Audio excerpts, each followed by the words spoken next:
Hello, everybody, and welcome to unMadeGaming. It is Saturday, and it is time for our 12-hour charity stream. This is the first charity stream of 2018, and I was just recently made aware that we are the #1 team in all of Extra Life. For now. I'm sure that'll end by the end of today. Someone else will beat us because this is going to be a shit show. But here with me are the famous faces of YouTube that you guys have seen and know and love all over the D&D circuit. So we'll jump to our wonderful DM today who organized the majority of this one-shot. Cody, who are you? What are you doing here? And what are we doing today? Hi, I'm Cody. Welcome Adventures. You might have heard that before. I run a YouTube channel called Taking20. I'm also the producer and creator of Save or Dice, so you guys may see that from time to time on YouTube and or Twitch. And I do those things. I do lots of those things. So today we've got some fun stuff in mind. We're gonna be delving in to a little tomb, if you will. There's been some plague haunting the land, and what we're going to do is we're going to throw a little bit of everything at the player. So one thing I love doing is building dungeons, and I think you guys are in store for a pretty fun one today. Fantastic. We'll jump right over to Jim Davis of WebDM. Jim, who are you? What are you doing here? And who are you playing today? I am, of course, Jim Davis, co-host of WebDM and of one of the players and cast members on Save or Dice. I don't quite know what I'm doing here today. Some people showed up in a van and they black bagged me and took me to a secret location. But I've been told that I am to play Yabo the Gabo, a rogue ranger, a stalker, and quite frankly, the best archer in Her Majesty's woodland realm, the Elf Queen. That's who he's coming and representing. So we'll see very humble. And I think I got a killer voice lined up for you guys. Okay. So anyway, I'm gonna try out my goblin. Excited to play here, and personally, I'm excited because Cody's been bigging this one up a lot. So I want to see what he's gonna bring. He has been. He's been threatening to kill us both in game and out of game. It's been a terrifying ordeal. I've gotten creepy letters and weird videos all week about it. So did you get the one with the patchwork that's not true. magazine things? Yeah. So I'm done. So to continue our rhyming name scheme, we'll go to Jordan. Who are you? What are you doing here? And who are you playing today? My name is Jordan. I run a YouTube channel called Forgotten Realms Explained. We give digestible bites of Forgotten Realms lore there. And I am playing Nordle the Tortle to continue on with our rhyming scheme. It is a level 10 spore druid. Spore druid. So I'm going to be...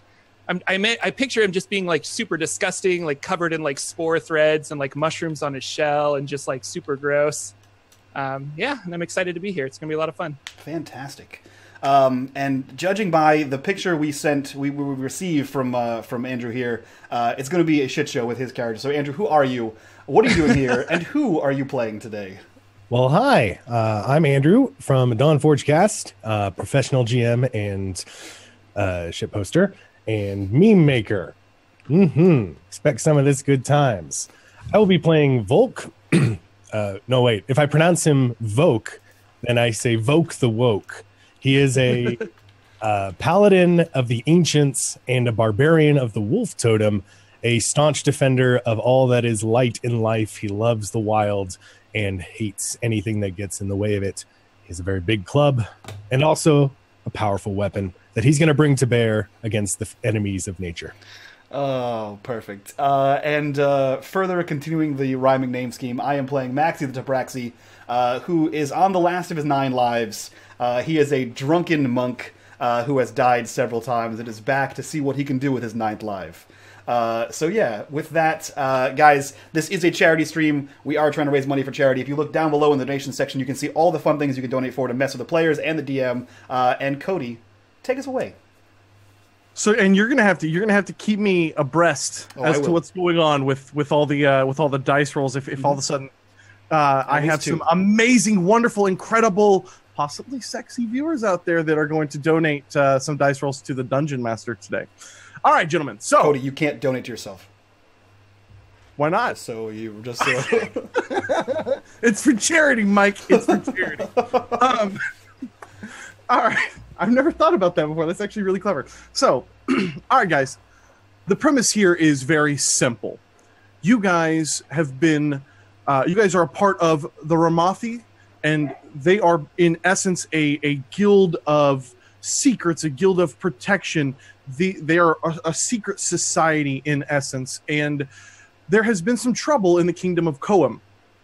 And you have been chartered by your guild to go down to Koam, which is sort of an arid and deserty land, and go find out what's going on, because there's been rumors of a nearby blight affecting the desertlands.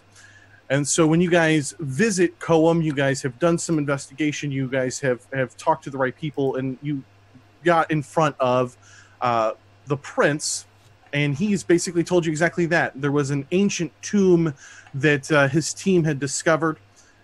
It was kind of the center of this blight, and everybody that he has sent into this tomb has not returned. And as such, he would beseech you to go and find out what is causing this blight on the land and destroy whatever evil remains inside of the tomb.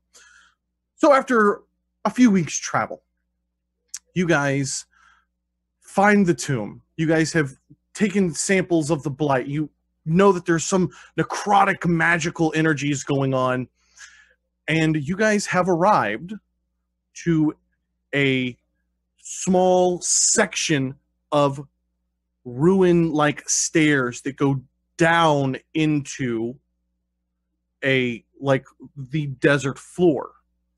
As you guys go down there, it's very clean and simple.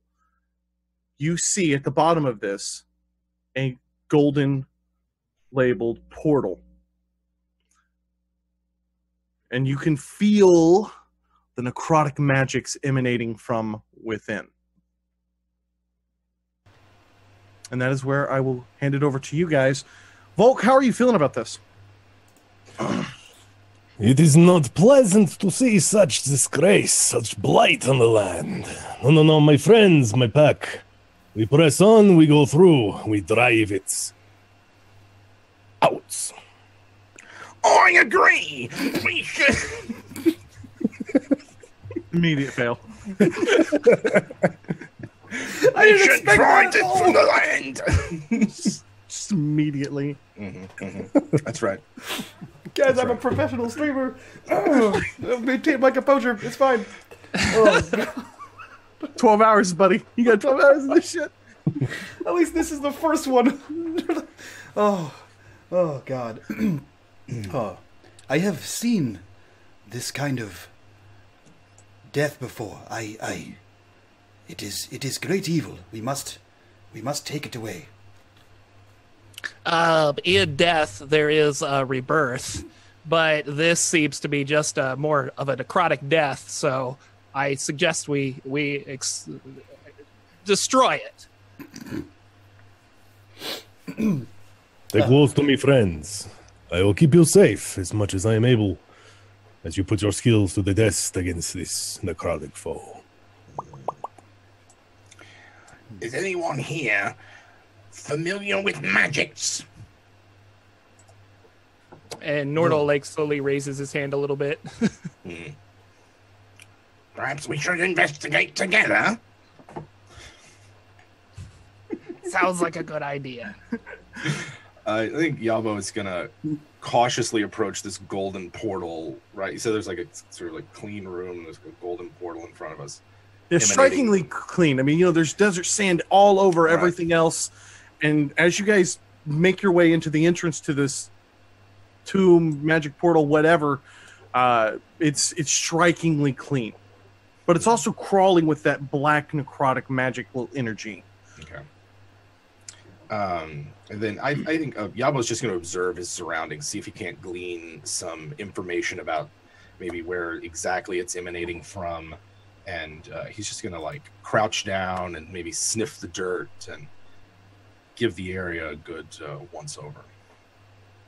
Sure. And as you do that, you notice that everything here, the basically the floor, as it kind of goes down, it's all. I want to really kind of lets you understand that it's very purposefully and meticulously built. Nothing here seems like it was just some stone slabs that some slaves put together, or that some, random. This was very meticulously built and kind of pristine. Cody, are you slave shaming? Because slaves can build really beautiful things. Anyway, so some of the greatest achievements. Mike, I can't tell your names. Your names are all just like it's. Wait, hold on. Let's see here. It's Maxie. There we go. Maxie. How? What's going on here, guys? So Maxie's looking around. He has lived quite a number of years through his 9 lives. The construction of this building, does it look like anyone's? Like, is it any knowable construction? Like, who built this? Let's do this here. I'm trying to think if an intelligence check might even reveal anything, or how much you might know about this. So, more or less, what you guys are seeing here is undiscernible features, right? There's no cave markings inside. Mm-hmm. There's no images and hieroglyphics or anything carved into the stone. It literally looks like a meticulously built stone stairway down into a small stone room with a clean and crisp golden portal. Even as you look around the portal, you don't see, there's no runes, there's no carvings, there's no adornment. It looks, it looks so odd, like a giant ring that has been fashioned, like a gold band. It's just smooth and featureless. And the ring is also the same smooth and featureless kind of thing? Yes, and I say the ring, basically the doorway, the archway for the portal. Okay. Can we see through the portal? Or is it a literal portal? It's literally, it looks like a portal. Okay. So yeah, he's going to walk up to it. Kind of curiosity, what it does to the cat. He kind of walks forward and says, I have passed the threshold of death so many times. Notice one more. And he begins to walk forward, and he's going to, if no one stops him, he's going to stick his head through the portal. Yeah, and it's going to pull you in, and you are going to end up in another room here. Oh, snap. The master of Roll20 has put in some work. Actually, you know what? Give me 1 second here. Boop. I got to do one quick little adjustment. Like hide the map from us? Yeah, how about that? Snap on some dynamic lighting and all that kinds of fun stuff. Only update on drops, son. All right, here we go. Let's try this one more time, gentlemen. Mortal. Yabo. Yes. Let's not leave our furry friend alone. I agree. I believe you have, Mike, do you have dark vision? I do. Okay, did you set that up? I did not, because I don't use Roll20. Okay, no problem. Yeah, so does Yabo. 120, son. It's a dark vision squad. Yeah. Mike, you should see something. I don't see anything. Guys, if you too want to learn how to not use Roll20... how about that now? Nope. I saw a purple ring. I see a purple ring, too. All right. You guys can check out youtube.com/Taking20 to not learn how to use Roll20. Wonderful resource. Absolutely top-notch. I can't believe you didn't set up your own dynamic lighting, buddy. Yeah, I don't even own dynamic lighting. I don't pay for Roll20. Are you kidding me? I barely use maps. Okay. I just show fun pictures. Do you see something? Nope. Okay. Jesus Christ. I refer to a previous quote. Do you see something, Mike? I do not. Are you fucking with me right now? It's on screen. You can see it. Are you not? No, I don't see shit. You don't have this your token set up to your defined to your character sheet? Probably not. That's a DM thing. All right, give me a second here. I don't even think I have the option to do that. Edit. Represents. Yeah, I don't have the option to do Maxie. Save. that. Now I can see. Now you see stuff, right? Yeah. Yeah, How I much can't do you- even How do much do that. you see? Do you see one room or two rooms? The one room. There you go. There Okay. we go. There we go. Guys, we did it together. There we go. Together, we have made it. Controlled by Jordan. All right. Volk, Andrew, you're a master of Roll20. Did you define your token? I did, but you need to delete the one that you have already. You drag it from the character sheet. I learned this on a tutorial on a YouTube channel. Good tokens, and you should check them out. All right. It's a pretty You cool guy. son of a bitch. All right. Now, gentlemen, now you can all see something. Am I Now correct? we can all see something. Yes. Okay, wonderful. Yes. Look at that. It's a room. Forgive me for assuming that other people watch my channel and have set their own things up. No, No. I don't watch that show. All right, so you've been sucked into the portal. This is what you see. You come into a stone room, and things have changed a little bit. Things still have that kind of meticulous build to them, but the necrotic energy here is much stronger. You're also getting a lot of wear and tear inside this place. In front of you here is a door. Oh, so there is. Can we see that now? Are we sure? Can you not see the door? So yeah, I guess if Maxi had walked through first, he would be looking. What is the room also like featureless like the previous one? This room is featureless. There's no hieroglyphics. There's no storytelling going on inside. It's very odd. You almost feel like you're just in a big stone box. Behind you, of course, is the golden portal. Yeah. What's the door look like? Is it wood, stone? What are we looking at? So the door that you're looking at here is actually a stone door. It looks like a stone slab. It's weathered. It looks like you're going to be able to just push it open. All right. Yabo's going to give this a once-over. Never trust a door in a dungeon kind of thing. And he's going to... I'm going to search it for traps, or if it's locked at all or anything. And while you do that, Mr. Bitters donates $9 and says, 2 crits for the DM, 1 fail for Mike because fuck that guy. Also, sick kids are gross. Mercer donates $21 and says, DM gets 4 crit successes, Unmade gets 3 crit fails. Let the anger begin to flow through you. Ooh, nice. And Caro donates $3 and says, crit hit to Mike. All right, guys. Thanks. Go team. All right. Go team.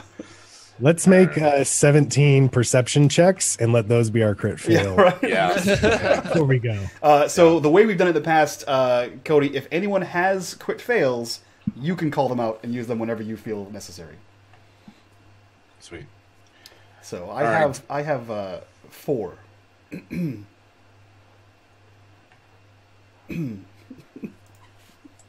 Joy.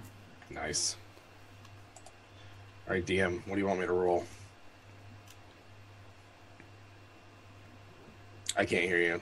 I don't. You're under the effect of a silent spell. Give me an investigation check, my man. All right, here we go. Ooh, we'll see about this. I got 19 for the first one. You look up and down the seams. You're looking for anything along the lines that might be any type of like mechanism or any stones that might slide away. You're checking above and you're checking the floor below. You don't find anything interesting here. It literally looks like you're going to be able to just... I'm gonna give it a gentle Push this push. See how much give it gets. It has. surprisingly, it does. Okay. Let me just slide over to the right layer. And I'm gonna take out my pushing stick and push it up. It's like a hickory walking stick he's got. Very cute stick, Yabo. Thank you. I never touch anything if I can help it. Is that We're because you touching have an ourselves. illness? Meanwhile, Nordal's like licking the wall, looking for necrotic energies and stuff. Oh, this place is seething with it. Okay. Yeah, definitely. So, in gonna front crouch of down. you, the door opens up into a huge lit up room. Directly in front of you, you guys see a massive stone statue, and it looks kind of like a gaunt man. It doesn't look beefy. It doesn't look like a soldier. It looks like a kind of a gaunt man, and he's holding out two hands. Two hands. Is he holding in the hand? He's holding out two hands. There's otherwise not a lot of discernible features. He is kind of like robed. He's not. There's no. He's not a big statue that's holding two shields. He's not holding a big shield. There's no armament. There's no helmet on him. He kind of has this like long flowing hair, and he's holding out two hands. Okay. Well, Yabo's going to enter the room and sort of skirt to the left along the wall. Yeah. Maxie's going to follow him. All right, so I'm gonna just move you guys right up here. So basically, as you come into the room, in the center of the room, this sort of ghostly visage starts to appear. Sons, it's good to see you. I must warn you that this test will be the most dangerous one yet. In here I have trapped the foulest of creatures I could find. Your wits will be tested, your speed will be tested, and your judgment will be tested as well. Ever look to the south, and always keep your eyes awake. Your mother would be very proud. I hope to see you soon. And he sort of fades away. It almost like it was like a recorded message. He wasn't even making eye contact with anybody here in this room directly. Is this a trick? It's not my daddy. Not mine. Could be very old, though. I am a cat. Cody, I don't think I'm in the room, and I lost my token. I got you, buddy. We already lost Nordal. Thank you. I got you, buddy. He was licking the walls. What I happened, was just Cody?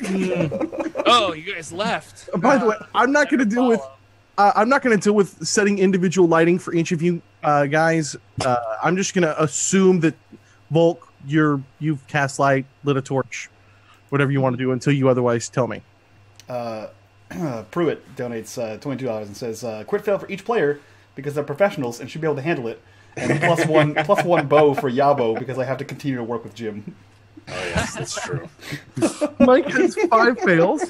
I have so many fails. I can't even write it all down. That so many are coming in. I'm dying inside. One for everybody else. So, God damn it. So Maxie begins to walk forward to the statue to get a better look at what the hell it is. He walks like right up to it. You notice that the statue looks exactly like the ghost. This statue looks exactly like the ghost. Anything remarkable about these pillars? No. There is nothing remarkable about them. It's almost like this place was just built out of necessity rather than to be some, ornate place of worship. Or it seems like it was just built just because it needed to be quickly put up. It was built meticulously, but nothing. There's nothing fancy about it. There's no rivets. There's no tapestry going on here. These are bare, cold stone floors that you guys are on. Almost like it was designed for a one-shot charity stream. Oh my god. Are we in a simulation, Volk? This is strange to me. I have done 2 shots, not 1 shot. I take many shots to pass the evening, but not today. I prefer the Mozambique myself. Yabo's going to walk the walls and see if he can't spot a door. Oh yeah, absolutely. So let me make things clear here. There is a door over here and a door over here. Above this door says darkness, and above this door the words intellect. 2 things Nordal is not good at. Yes, I can see and fight in the darkness. think we should go that way. What does this word say up here? It says, don't go that way. Intellect and darkness. You think this is that ghosty man? He trapped things here for his kids to fight. That's not very nice. Maybe we are trapped here to fight his children as well. Could be that whatever's here's gotten out. That's what's causing the blight. Don't like that either. This is good. Cody, do we think we're underground or? You certainly feel like you are. To describe the ceilings here, I'd say that they are right at about 40 to 50 feet tall. So it's a pretty large room. I mean, I want to give you guys a vibe here, even though your characters, just to kind of explain what's going on. It kind of feels like you're in maybe like you've seen that big room that the X-Men go into to do their training and shit like that. It's very similar to that. It's big, it's wide, it's clean. It doesn't have a lot going on. Perhaps we are in the X-Men's training room.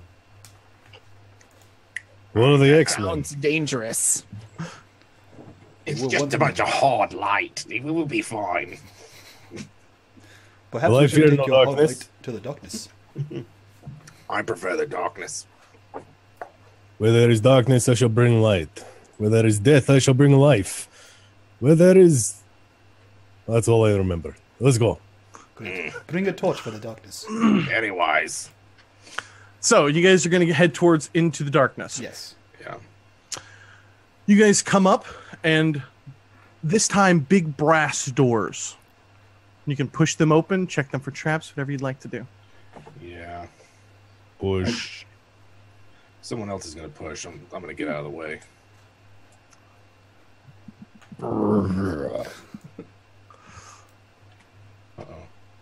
Can you guys see? Yes. Yeah. Okay. You guys should Oh, be you doing darkness. something new. Come and face your... the light.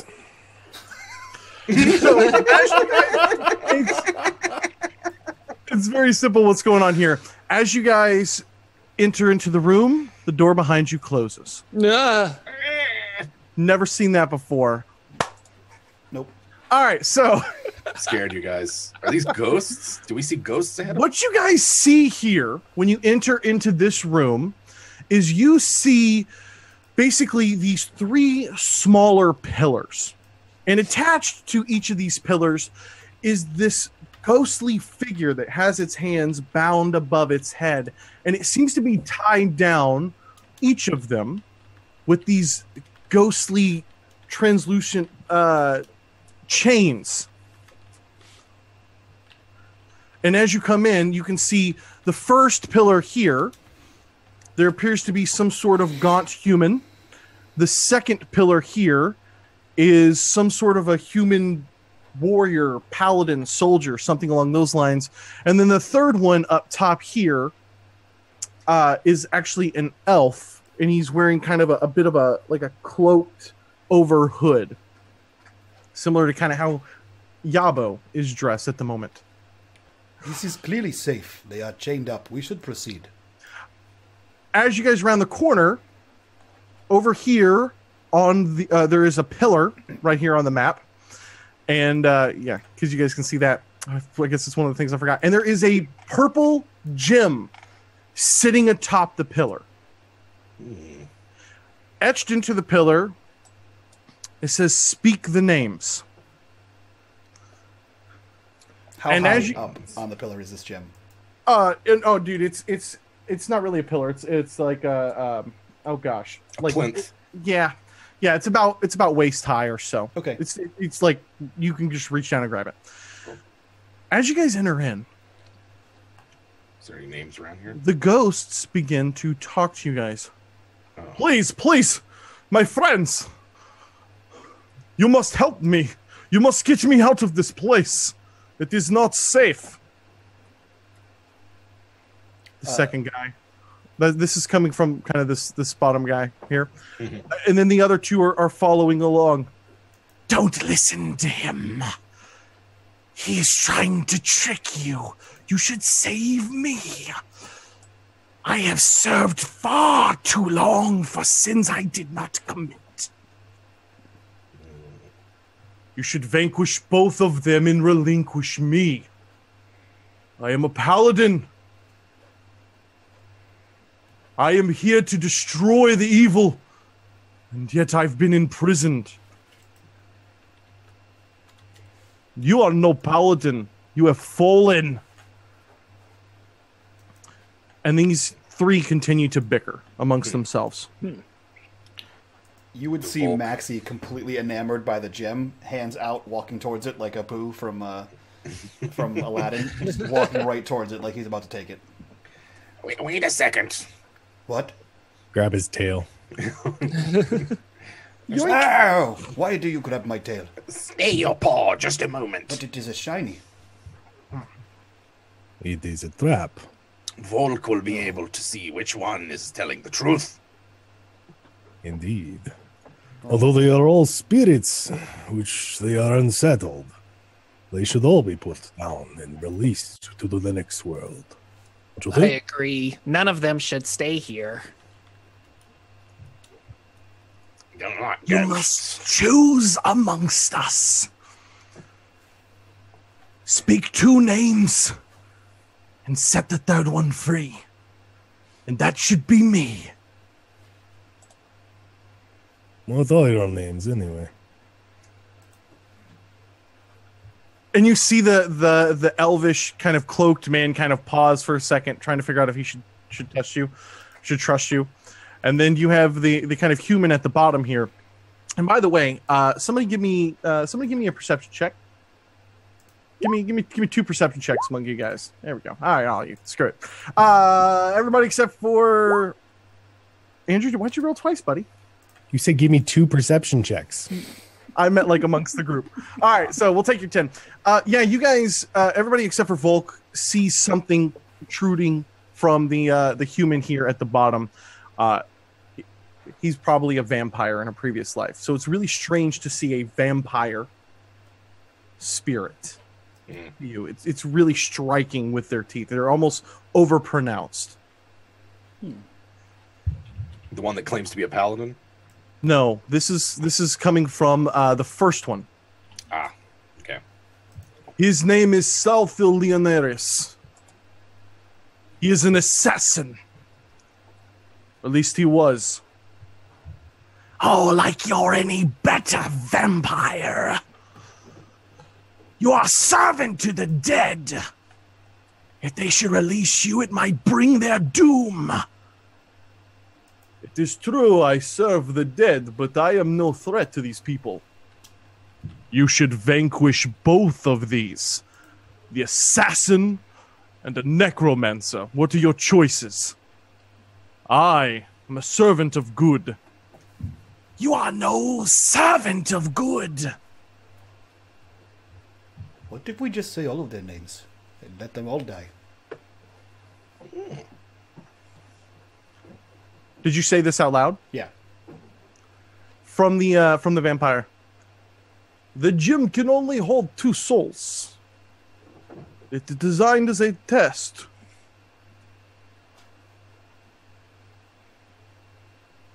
What does the gem do?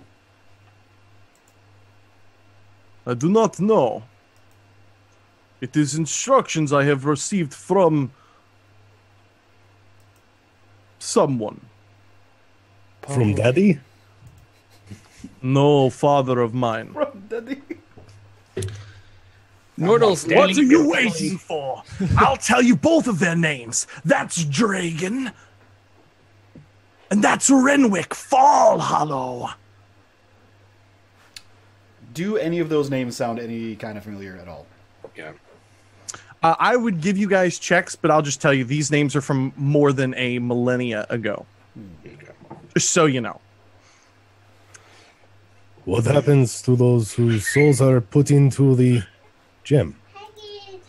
I hope they are destroyed as these foul beasts.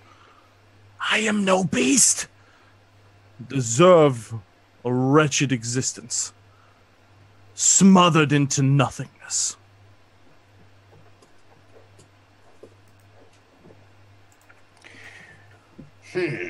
Well, I don't trust any of them.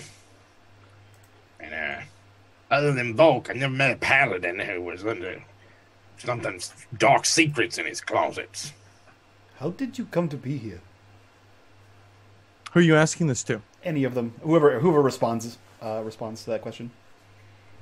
I was hired to kill a wizard. A little lowly wizard, nobody by the name of Lorlemere. So you I admit failed. that you are an assassin. 'Tis true. But if you set me free, I will give you something.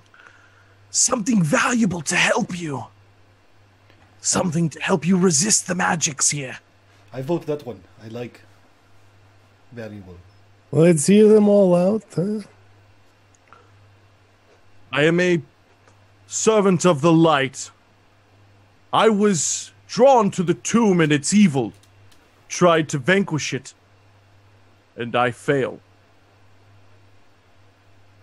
This is my penance for that. He lies. He is no servant of good. He should destroy you. He was sent here to destroy the magics within the tomb. That is a lie from the mouth of an admitted assassin. Who should you believe? Wait, aren't we trying to destroy the magic in the tomb? Yes. And finally, the last one goes on. I am indeed a necromancer.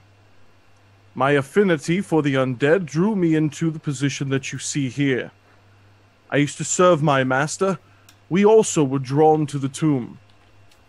He was slain, and I was given my sentence to be imprisoned next to an assassin and a fallen paladin who would betray you the moment you open it up. I've never been one to trust necromancers. If you'll let me go, I will tell you more about the undead residing within this tomb. He knows nothing. He's lying. I will give you magics to protect you. I will give you the light. Are there corpses there below them? Yeah. There are no corpses Okay. below. There are Just- statues just- that they're kind of. Oh, they're the statues though. Okay. Yeah, Maxi's gonna kind of like he's like up on the plinth. He kind of plops down on all fours and walks over, and then casually stands back up at the statue of the necromancer and begins looking around at the statue of the necromancer. What does this guy look like? So there's not really a statue going on. These are basically these big columns, Yeah. and then there's these ghostly visages. So you can Yeah, so he gets like, close up and looks at this right. necromancer Okay. ghost. So yeah, I mean, he looks exactly kind of like you would expect him to. Now that you're kind of putting the pieces together of what he has said and what the other ones have said about him, it's a vampire. It's a human. You can actually see he's robed, and his clothing is kind of tattered and torn at the bottom here.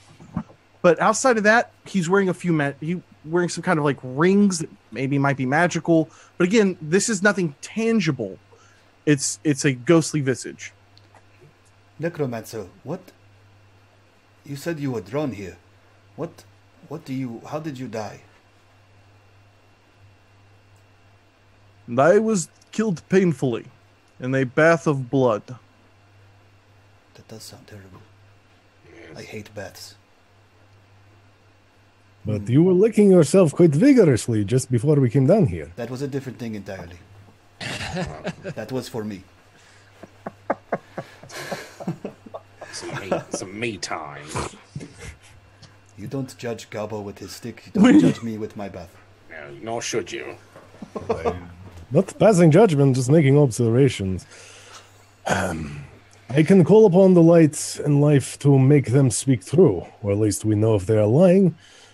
Or I can hit them very hard and put them into the next world that way. What do you think? I trust the assassin because he just kills people for money. It's not that, it's pretty honest work. Dirty. Truthful. Maybe. You guys can see, by the way, right here, another doorway leading into another section. is sealed. The doorway that we went through had the word darkness on it. These men, they all seem to have fallen from the light, which makes the paladin a liar. Perhaps the darkest one is the correct one. Not good, me. Nordal yawns and says, "We should make a decision soon." Agreed. Can we perhaps leave them here to mull it over while we press on? They've been here this long. They can't seem to go anywhere. I'll go up and check the door. Is this one locked or anything? No. It is another stone pillar or another stone doorway that you could move right past if you wanted to. I hate to leave some undead suffering. I feel like we should get rid of these guys. Seems like we all agree on the paladin. Is that right? He's I going agree. in the gym. I am no liar. I think that the darkest of them is this one. And he points to the necromancer. I think you're right, Maxie.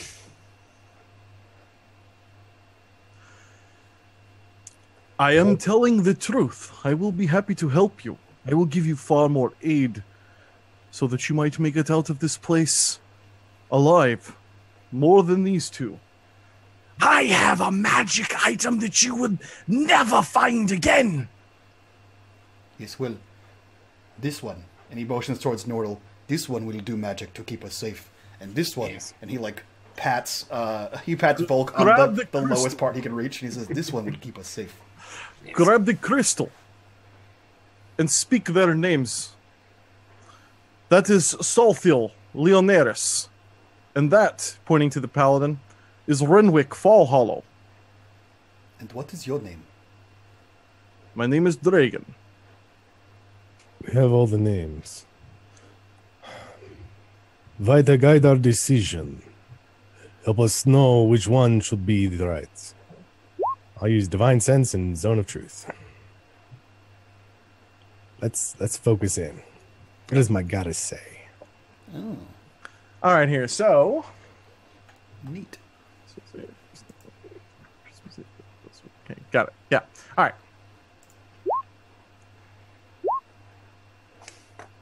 All right. So, are you going to ask new questions? They will now speak, and we will know if they lie. I am still of the opinion we should put them all to rest, but... And I am disappointed in this one, points at the paladin, for not doing his duty. Laying down his life as he should. But, ask them your questions, get your answers. Do you mean us harm? Who do you ask this to? The one in front of me, the necromancer. I mean you no harm.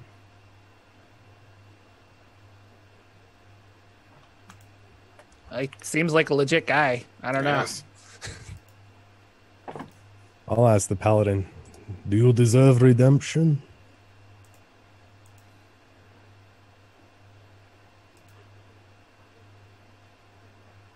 Yes. Why? Because I once served the light. Like yourself.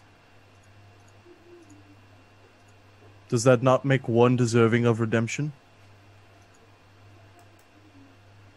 Only if one strives after it. If you are forsaking it, no.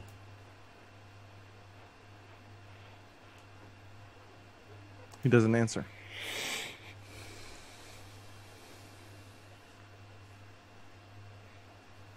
Maxie walks up to the necromancer again and says, "Are you a good necromancer or a bad necromancer?" And I would say I am a good necromancer. It is the study of things I was after. Nothing more. Do you mean you are good at necromancy or you are a good necromancer? I am slightly above average. He is a bad one, or he would not be dead. My master held the true power. And he did not value you very much, because you are dead. And So we did was- not bring you back properly. He just kind of looks over like, Quick question. If we free you, you'll still be a ghost, yes? Still be spirit. Still but I will not be trapped here. What would you do? That I do not know. But I would certainly leave this place. And I speak to you truly. I will give you information to help you. He's lying!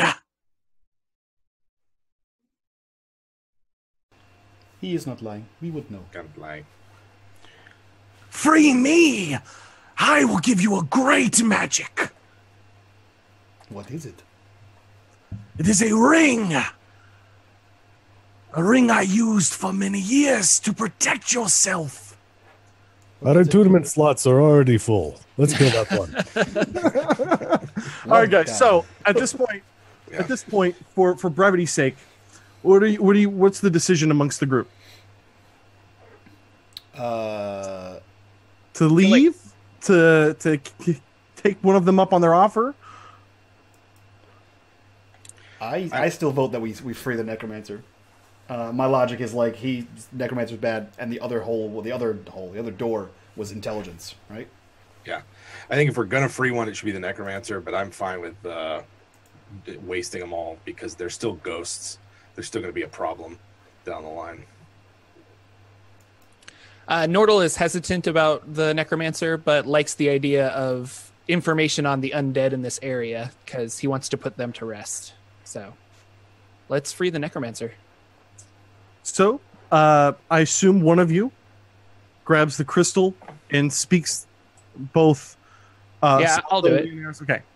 So you speak Saltho Leonaris' name, and you can hear this horrible and this winding scream just start swirling through this chamber as he begins to be drawn and pulled into this crystal. As you hold it up, and you can feel the energy just emanating and ripping his soul out from this bond here.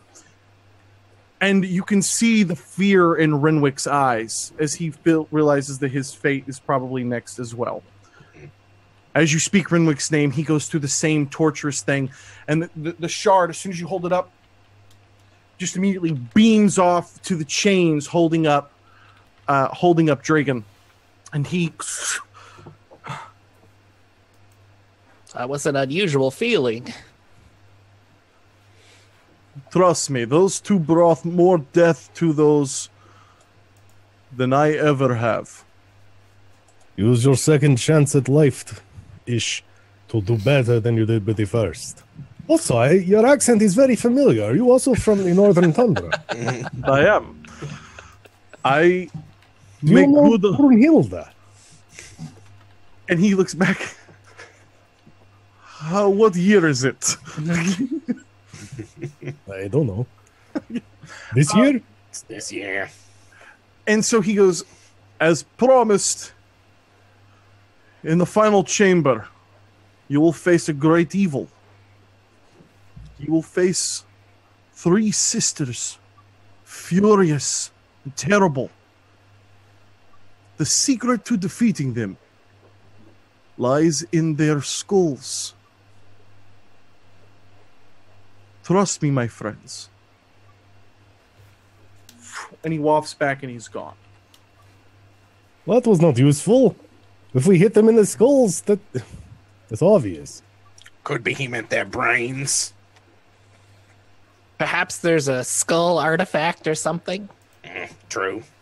I would also expect that we would fight the great evil. Yes. Yeah, that's very true as well. This is 3 sisters, but the man they said the papa and my sons. Sisters and sons. There's something there I think we are missing. Yes. He had a great many children. Shall we proceed? Do I Let's still go. have this crystal? Is it like powerful or?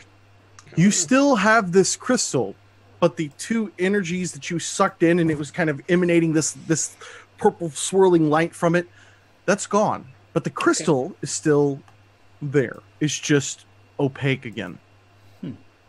I'll put it back. He's just like, yeah, no thanks, bro. We're gonna leave that right there. All right, gentlemen. Maxie steals it. It's a shiny. And then he proceeds through the door. Do you guys want to proceed through this door, or do you want to go back the other way? Let's onward and upward. Onward and upward, yeah. Okay, so let me just do some little dynamic lighting things here. And you can let me know how many crits I have to play with. You still have the same number. Come on, guys. We could do better than that. You can. Chat. All right. DM requests more crits. So, as you guys move into this room, you see a statue in front of you. And I believe that's what you guys are saying, correct? Mm-hmm. Just a simple statue. Okay, so you guys see a statue here in front of you. It looks much different. And by the way, Maxie, as you finish stepping into the room, the door it kind of settles into place. Little wisp of smoke or sand as it shuts and seals. You guys see a simple, large statue in front of you. You look around the room, and it is otherwise featureless. It's remarkable. It's almost empty feeling because of just how bare it is. Like this whole place is just lacking. Something is off. It's too clean. It's too simple. It's too plain. Nobody good, anyways, certainly lives here, makes home here. And that's all that's in this room. It's just a very large statue. And to give you a better description of the statue, it looks kind of like a warrior, in essence. Is it carrying a weapon? It is not. But on the statue, it seems to be like carved out, like it has, armaments on, right? It has a helmet. It has these big, thick, spiked gauntlets kind of carved into this big, large statue. So much armor. Not so necessary. It's a lot. It slows him down, I bet.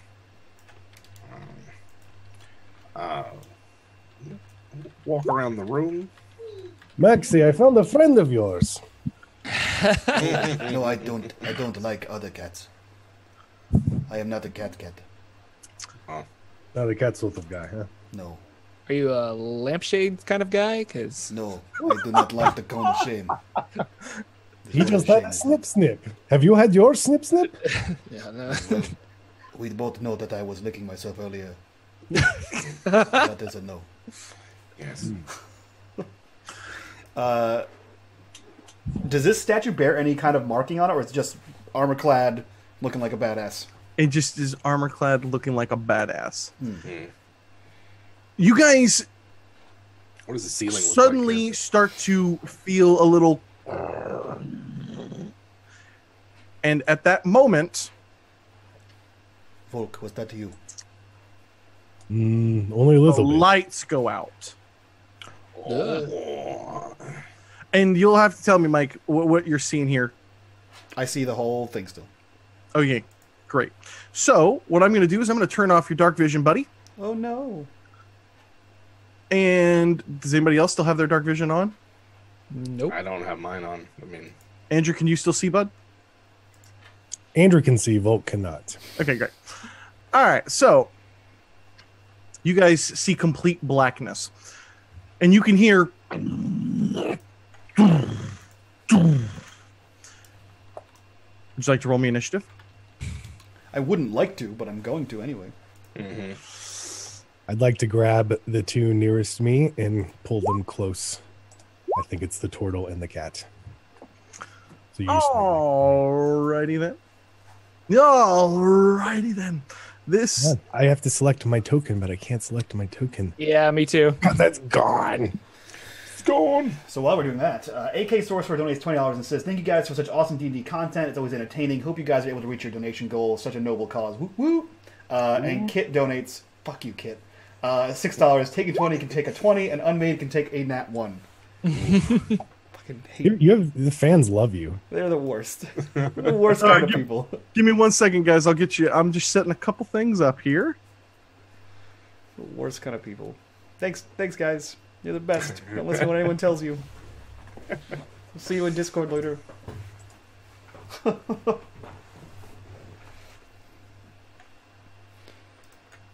All right, so I know you guys can't see, and that's all right. I will go ahead and get you some initiative going.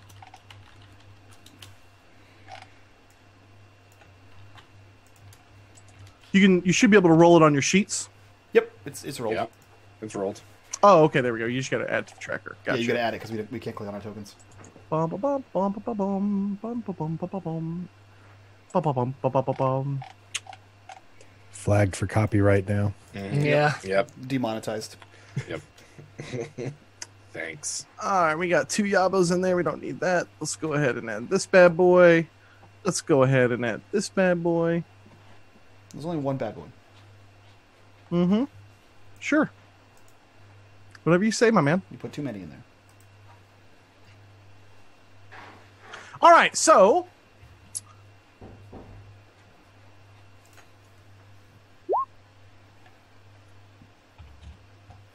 and with that, we are in the first round of combat. I don't have 13. Nordals. 13. 13?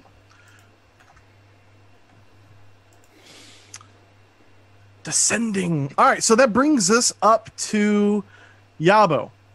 Yabo, you feel cold on both sides of you. Mhm. The wall is to your back. What do you want to do? It's completely dark. Like, you can't see It through is dark vision. like even your dark vision is off. Yeah, I draw my cloak around me and turn into a bat. So I have blind sight 60 feet, and I fly through the air. Beautiful. Love it. Okay. And that brings us up to these guys. They're not going to do anything. They're going to step up here. All right. So, Mr. Volk, and I know everything's black, guys, here on the stream. Just hang tight for me, okay? We got something coming. So, Mr. Volk, you hear or you feel? Let's see. What is your? Does a 22 hit you? It does. Okay, so you feel suddenly cold come across you as you can hear the heavy footsteps of this presumably stone statue stepping towards you. As you're preparing for that, you feel cold on your back. And so you're going to take 13 points of necrotic damage, please. And let me do this. This is a spell effect. This is not a spell effect. And on here, I don't see a save for this, actually. I guess it's just the attack. Target. Okay. Just take the 1d4. So you have your strength reduced by 3. Okay. Calculation. So we've got a... This is going to be against Nordal. Nordal, does a 15 hit you? No. 15 does not hit you. Okay. We have a 20. Does a 20 hit you, Maxi? It does. Okay. So we've got you taking 9 points of necrotic damage, and your strength is also reduced by 3. And finally, does a 13 hit you, Maxi? It does not. Okay, great. And so that brings us up to Maxi. Maxi, right as you basically feel this cold emanate from both sides of you, you suddenly see the lights kick back on. And this is what you see in front of you. And you can see that, correct? Nope. Nope. Ba-bum, ba-bum, ba-ba-bum. Has sight. Copy. Save, Hey, now I can see. and has sight. 1 second here. Nordal, get you fixed up. Yabo, can you see? Yeah, I'm good. Okay. It's just those two guys for some reason. Okay, great. So this is what you guys see. And Maxie, it's your turn. You basically see these black, shadowy, like specters reaching it from the ground. And they're just swarming all around you in Nordal out of nowhere. Also, the stone statue in front of you is no longer here, but rather has moved up in front of Andrew, in front of Volk. The only thing worse than the red dot is the cat's shadow. And he is going to strike out at the cat on the shadow on the left. Okay. Let me see here. I got a 12 AC, bud. Okay, I'm probably going to hit it. So we got cat claws, bonus action cat claws. Okay, yeah. So... So, 30 and 29 damage. Okay, and that's all slashing? It is. And I think at level 5, monks have magical fists. Are you dealing magic damage? I believe so. All right, so we're going to make this really simple because that is more than enough to kill 3 of these things with your key. Sweet. Or with your magical fists, because apparently monks can punch ghosts and dragons. Yeah, Sure as hell can, man. Yeah. They're fucking magic monks. I've seen Defenders. I know how to punch a dragon. Boom. You wreck them. You wreck 3 of them. Yeah, I hate shadows. And then as a... that's it. I'm going to move. I'm going to move over here to Yabo. Okay. And that brings us over to the Stone Golem, who is going to... You realize, Volk, by the time that the lights come back on, or the sight, or the light from your torch basically is working again, you realize this golem is right on top of you. So... he is going to slam you twice. I got a 15 and a 15. Do either of those hit? Both will ping off of his hairy chest.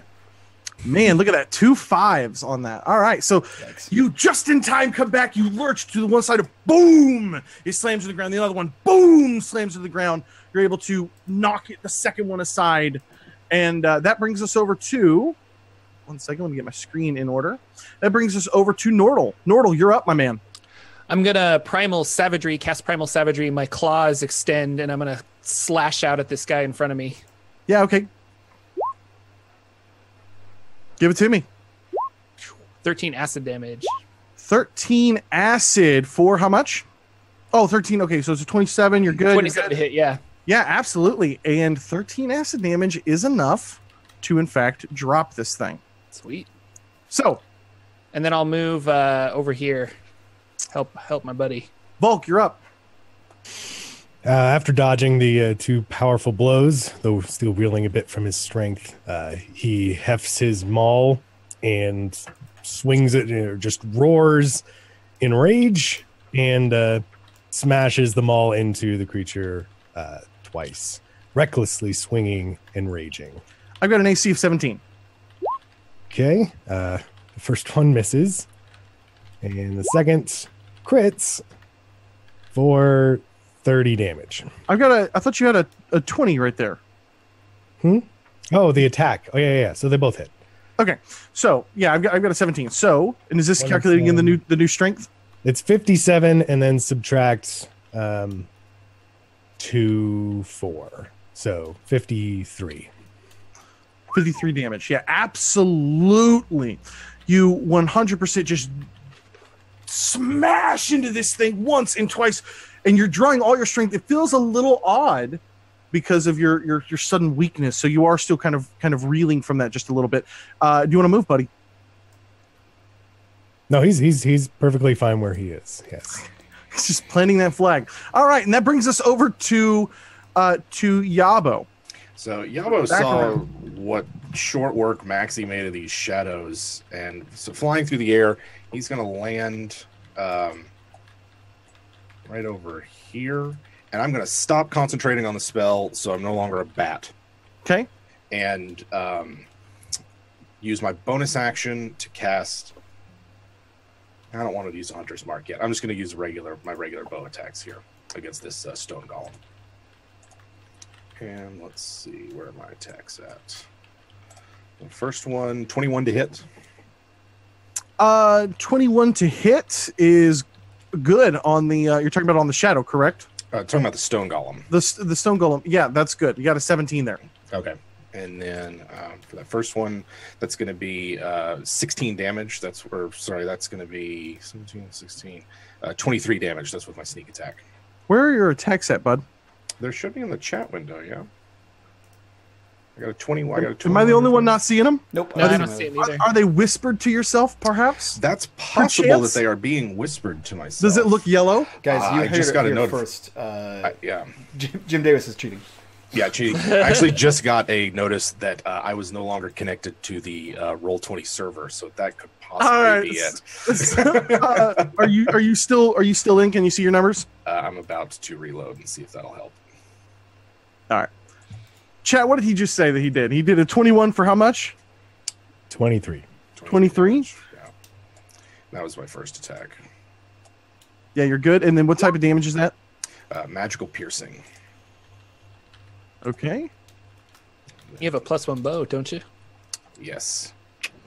Yes, I do. That should all be factored in. I know Actually, at least you have a that +2 bow much. now.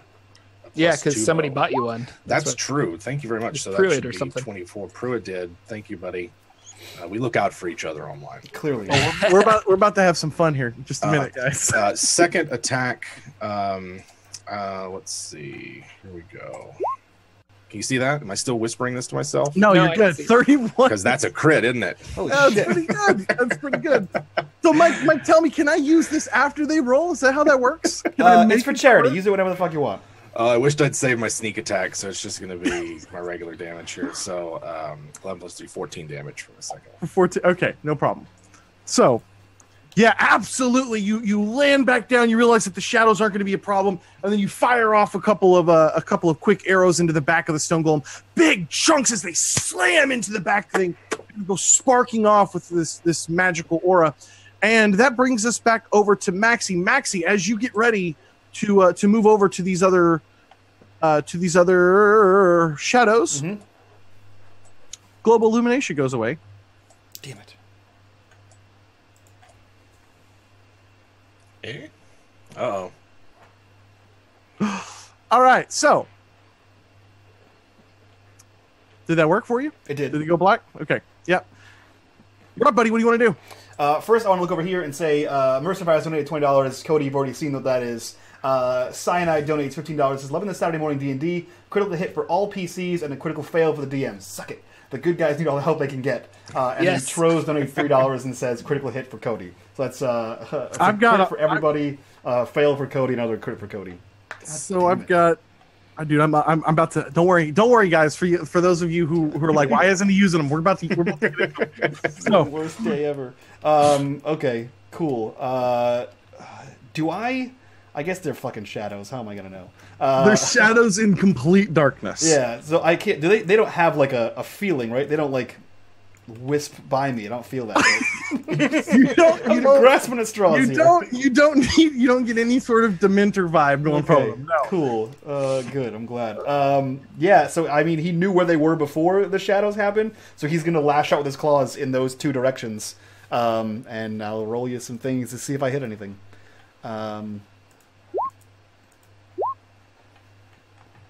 Yeah, I'm gonna give you a crit fail. Yeah. And so let me just do this here real quick. This is I believe it's 50-50, right? For what? In utter darkness, once you make contact with the AC, it's still a 50-50 chance. That's Sure. Pathfinder, man. Is that Pathfinder? Which Yeah. system If am you I can't now? if you can't see anything and you're attacking, it's just disadvantage. Oh, right off the bat. Yeah. Yeah. All right. So let's do this here. We've got. So you can just turn any one of those you want into a fail. Yeah, Right? so I'm gonna turn all three of them into fails. Yeah. I'm gonna use 3 of my pool here, so I'm down to 6 if I'm not mistaken.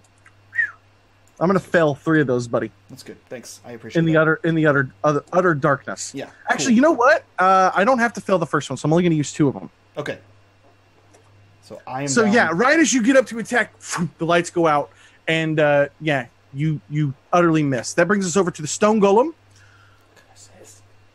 And he's going to move. And he is going to try to smash into Andrew. Into Volk here. We've got...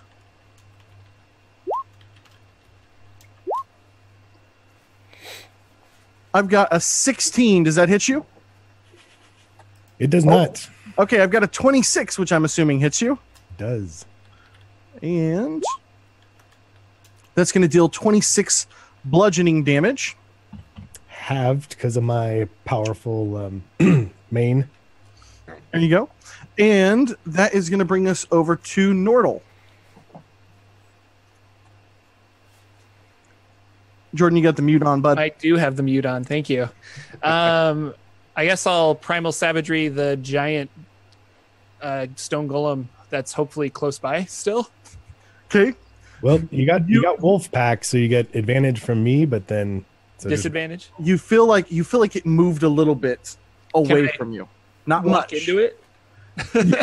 You can certainly try. Just tap at it with the. I'm gonna ping you. You're right here. Okay. Feel like the golem might be here, or it might be over here, or it might be over here. It's in the room for sure. Like you got that one. Definitely trapped in here with you. Okay. I'll like sprint forward where I think it went and slash out with my claws. Yeah, you know what, buddy? You get there. Sweet. Oh, okay. So it's for 13 more acid damage? Yep. Yeah, absolutely. So, yeah, exactly what you think happened. So you're like, okay, you're trying to focus your mind and know where it happened, and you could hear Volk kind of take a brunt of one of the hits, and you react over to try to claw over at the golem, and you get there. You make contact. And now that I've made contact and I know where he is, I want to use my reaction to do Halo of Spores for another 9 damage. And spores just kind of fly off of my shell and do some extra damage to him.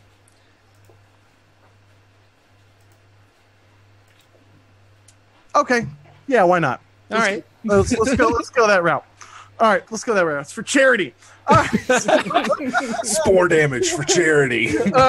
Volk, you're up, buddy. I wanted that on a shirt. Spore damage for charity. Let's use. We've got some crit fails that we have to use too. Yeah. For ourselves. Yep. No, I get to call those out. Yeah. Oh, okay. Those are mine. The only person that has them is fucking me. So don't worry, guys. You're fine. You guys all have one crit hit though. Well, I know the big thing is right next to me, so I will swing and bring it down. Is the hope.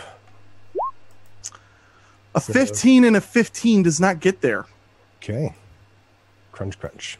Yeah, you think you have a good idea, and you can hear Nordal. You can hear very close to your head, kind of a swing like back and across as Volk is like giving these big grunts, trying to attack and make contact. That brings us back over to Yabo, and Yabo. Yeah. Here we are. It's complete darkness. Yeah. No, sir. Oh, how convenient. So, 1 second, buddy. That is going to bring us back up to global illumination. Boom, there's that. All right, let's go turn Mike back on for some reason that's not working. Really driving me crazy. Has sight. Let's turn Nordal on. He also has sight. Okay, great. Everybody can see now, correct? Yeah. Great. Nordal, you're up. And in front of you, two more shadows have come out of the darkness. Oh, right here. Okay. You know what? Screw these guys. I feel like Volk's got this stone golem down. I'm going to bonus action disengage and zip over here. Okay. And then I'm going to target this this first shadow. I'm going to use my sharpshooter feat though, so I will be at whatever I roll is going to be at a -3. You got a 12 to hit. Got a 12 to hit. That's 28 to hit. Yeah, you make contact. With magical damage, you don't got much. Give me you got to get to 16 at least. Gotcha. And so that's going to be 20 damage for the first one. Yep, it drops. And then for my second attack, that's a 20 to hit. You're way good. And I'm gonna fail that one. You're gonna fail that one? I'm gonna critically fail that one, buddy. Nice. I love this, Mike. This is fun. All right, so I took out one. Yeah, you took out one. You react quickly. You slide over. You fire off an arrow. It just zips right through of one of them, and the second one misses. Sweet. What was that noise again? Fish gets up. Stupid fat habits. They don't understand personally. Might have practiced that a little bit. All right, so that brings us up to Maxie. Maxie, you're up, my man. What's taters, eh? He's going to slash out at those shadows again. They gotta go. All right. He hates shadows. Yeah, give it to me. All right, let's go here. I'm gonna crit fail your first one. Oh, you piece of shit! It was a crit success. God damn it! Fuck. Okay, great. Thanks for that. Hey, Chad, I'm down to 5. Just so you know. Actually, you know what? That's not true. I'm back up to 6 because I'm gonna use that. I'm gonna use Mike's critical fail on that one. Thanks.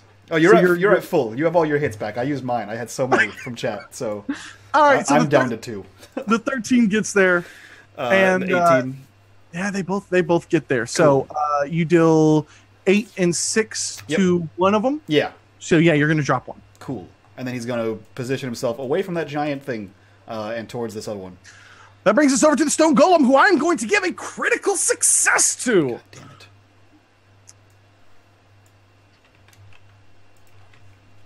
And it is going to continue to slam into Volk. So I assume the 16 does not get there, correct? Correct. All right, so the 22. And that's going to be an extra, let's see here. So we got 16, we got 23, 27, 32.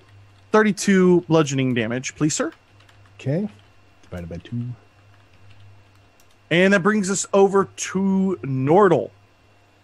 Are you okay? Do you want some cure wounds there, Volk? No. I'm fine. Go ahead. You're fine. Okay. Tear into him. Let's do. Oh, I should have looked this up. Nah, that's okay. I'll do Primal Savagery again. Oh, swing and a miss. 16. You have advantage. Oh, I do have advantage. Okay. The 17 doesn't get there. Okay.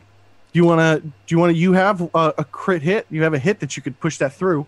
No, I won't use it on that. Okay. But I will do my reaction for Halo of Spores for 9 damage. Okay. I'll give it to you. No problem. All right, buddy. That brings us over to Volk, who I have a feeling is about to demolish this golem. Let's use my crit. Which I didn't even need for the first one. Wow.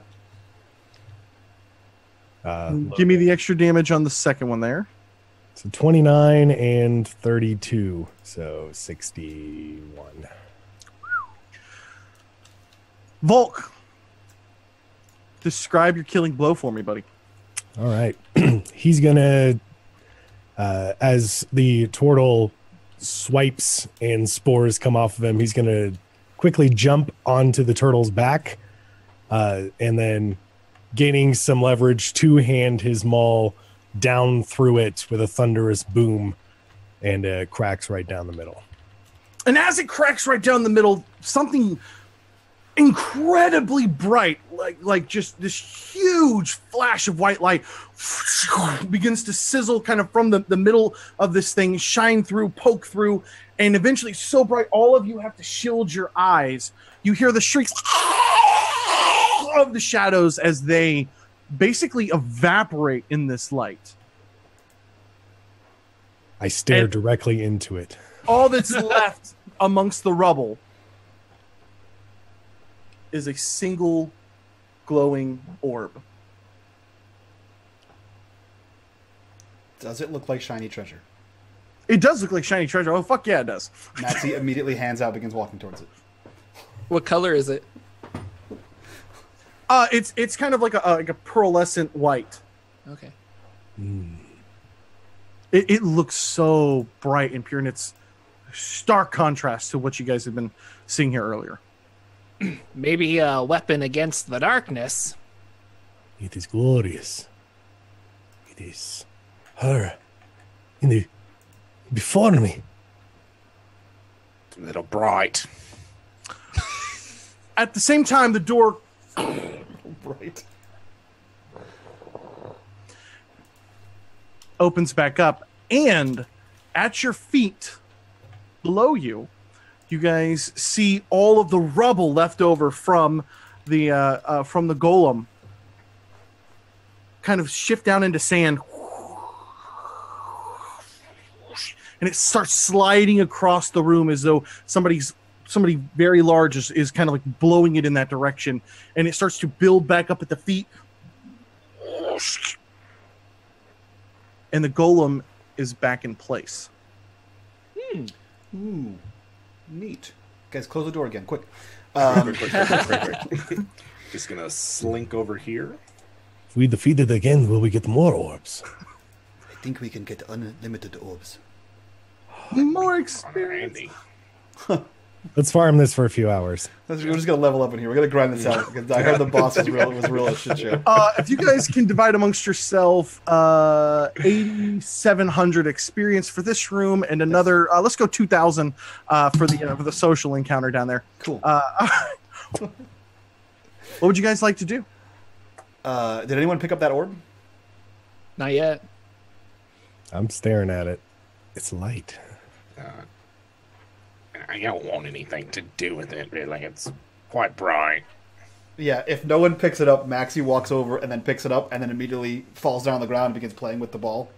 Like it's a ball of yarn. That is the sacred goddess. You will not play with her. It was a toy. No. No. Oh, I did not mean to interrupt your private time. But, Not private time yet. do you need help with the licking? We will find you, catnip or something. Thank you.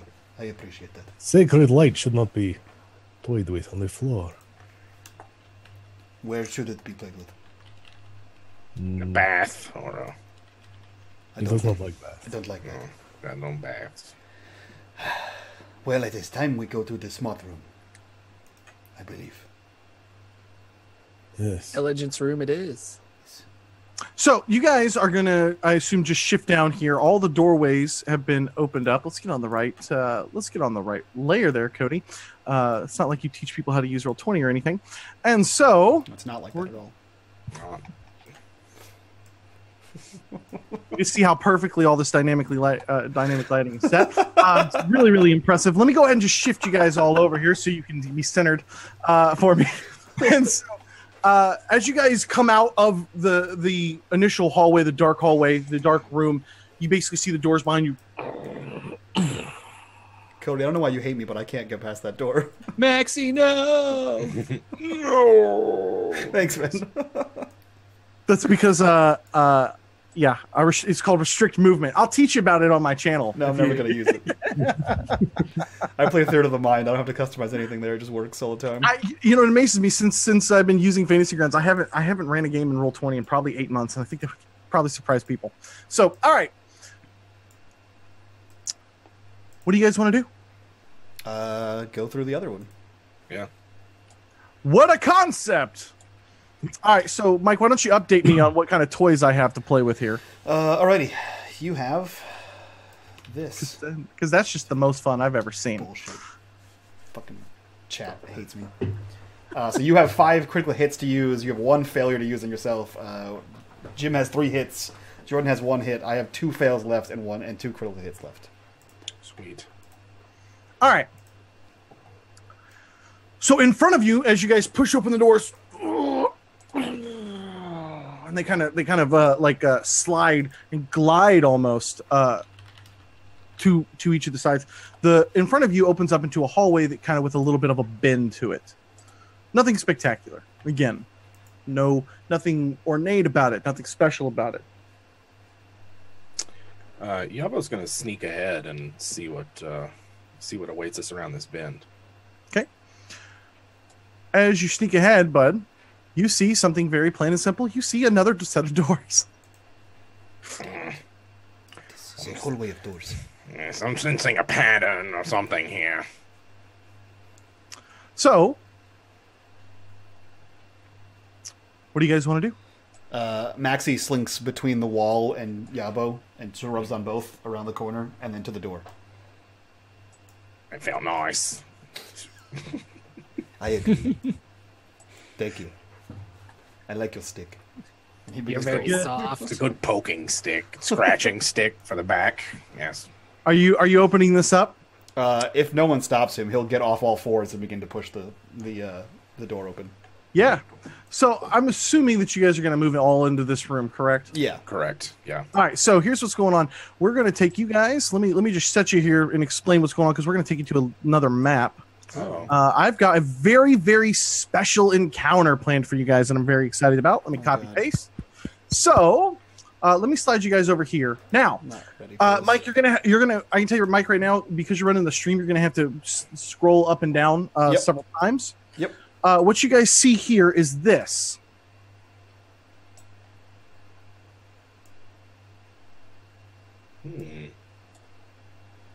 So as you guys move into this room, you see, and then what I want you guys to look at specifically is down here.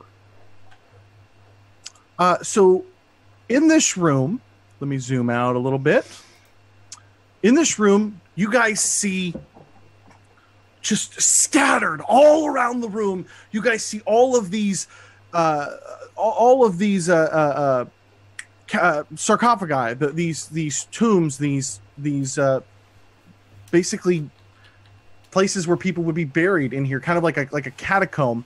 And in the middle of the room, you guys see another golem that looks exactly like the other one. And you can, at this point, you guys are level 10 adventurers. You get the vibe. It's a statue, but you've got a good inclination that things may not go too well once things start rocking in here. So you guys see another stone golem here. And then in the middle right here, you guys see a little table. And so this table, what you guys see here, is actually on this table is down here. Now let me shift drag you here.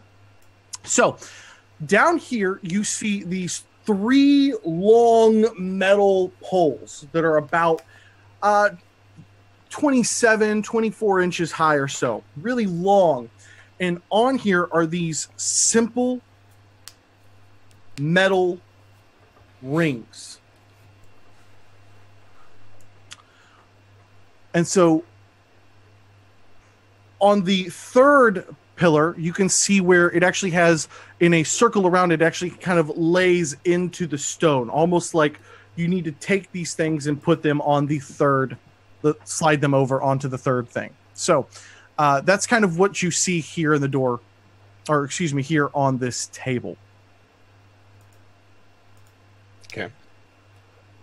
What were all these boxes again? These are coffins, in essence. And nothing has turned the lights off or tried to kill us yet. Nothing has turned the lights off on you yet. Mm-hmm. And so there are these 5 metal rings here? 4? There are 4 of them. 4 metal rings. And so just for the brevity's sake, because we're in the middle of a charity game, I will say that you guys get a pretty good idea based on your experience of being adventurers, dealing with stuff like this. It's simple. You've got to take these here, and you've got to put them here. Mm-hmm. But in order to do so, look at you. Yeah, you got. It's almost like I'm really good at Roll20. So the trick is, you've got a good inclination. Is that if somebody could reset those for me? The trick is that you can't set any of the smaller ones on or below the larger ones. They've all got to. So if you can't put a larger one on top of a smaller one. Right. Correct. Right. Yeah. Gotcha. Let's see. At this point, you start to hear from the golem, which you very much believe is coming to life. So let's do this here. Let's go ahead and kick this thing over to initiative for me, if you guys could. Before we had started, I wanted to restore the missing strength with that spell. Touch myself vigorously for 30.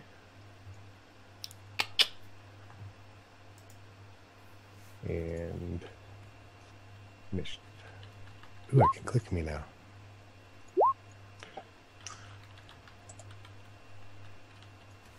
I'm glad I missed all the briefing for the puzzle because Volk will not be involved in the puzzle, nor should he. Though I really like puzzles as me. I figured you would, Andrew. Mm-hmm. So, all right. here's the rules for the puzzles. It's going to take you guys, basically, you can make 2 moves in a turn. 1 to 2 people can be working the puzzle at a time. And yeah, things might start popping up here as you guys get a pretty good inclination of. So let's go ahead and bounce into this. We're going to throw this guy into initiative. So who's working the puzzles, guys? Not Volt. I feel like I do the least damage, so I can work a puzzle. Okay. Okay, that brings us around to to Nordal. Good timing. Yeah. So I can make 2 moves with this? 2 moves every 6 seconds because they take a long time to slide up and over. Understood. So I'll move 1 here, and I'll move 1 here. Okay, that brings us over to Yabo. There's no enemies yet? You see this golem shifting into life. Absolutely. Yes, 100%. Okay. Right here. You got a big enemy right in front of you. Gotcha. Then in that case, I am going to move to behind one of these boxes and then use a bonus action hide. Okay. And I don't know. Like if it hasn't, I don't want to draw its fire yet. So I'm just going to be hidden. I'm going to let one of the big boys take the hits. Okay, so you're not firing anything? Not yet. Volk, you're up. Speaking of big boys taking the hits, will this protect me? I will keep this thing busy. You do whatever brain work is needed over there. Bonus action, Shield of Faith. Step up and recklessly swing, because that's what he does. Nah, he won't reckless this round. Not going to reckless this round, okay? Just a regular. Give it to me. You got a 17? You got to beat a 17, bud. Mm-hmm. Boonk. Boonk. Nice. Pretty good. So 34 damage. Yeah, absolutely. You come. Hello. So yeah, absolutely. You come up into this thing and just start smashing into it, trying to get in between you and where Nordal is working behind you. Maxi. Maxi pulls out one of his gourds, pops the cork, and glugs from it, and lets it swing back down to his side as he stumbles around, weaving in and out of these coffins to accidentally end up behind this thing. And he is going to challenge it. You will face me now. No, turn around. You are being rude, statue. Please turn around. And he is going to attack this thing. And because I have Assassinate, anything that goes after me, or anything that hasn't attacked before me, is an auto-crit if I hit. So I'm going to attempt to do no damage. One of those is going to be a crit. Get fucked. So Here's the deal. The first one can be your crit. The second one is going to miss. And the third one is actually a hit anyways. It's a 17 to hit, right? It's a 17. Yeah, so only one of those hits. You'll have advantage against it because I'm fighting it. Oh, okay, cool. In that case, they're all hits. And that makes them all crits. Nice. Sweet. So, and then what is this? Let me roll some more d6s. Roll /R 3d6. 3d6. And then for good measure, because it's Cody, I'm going to use my sneak attack on one of those.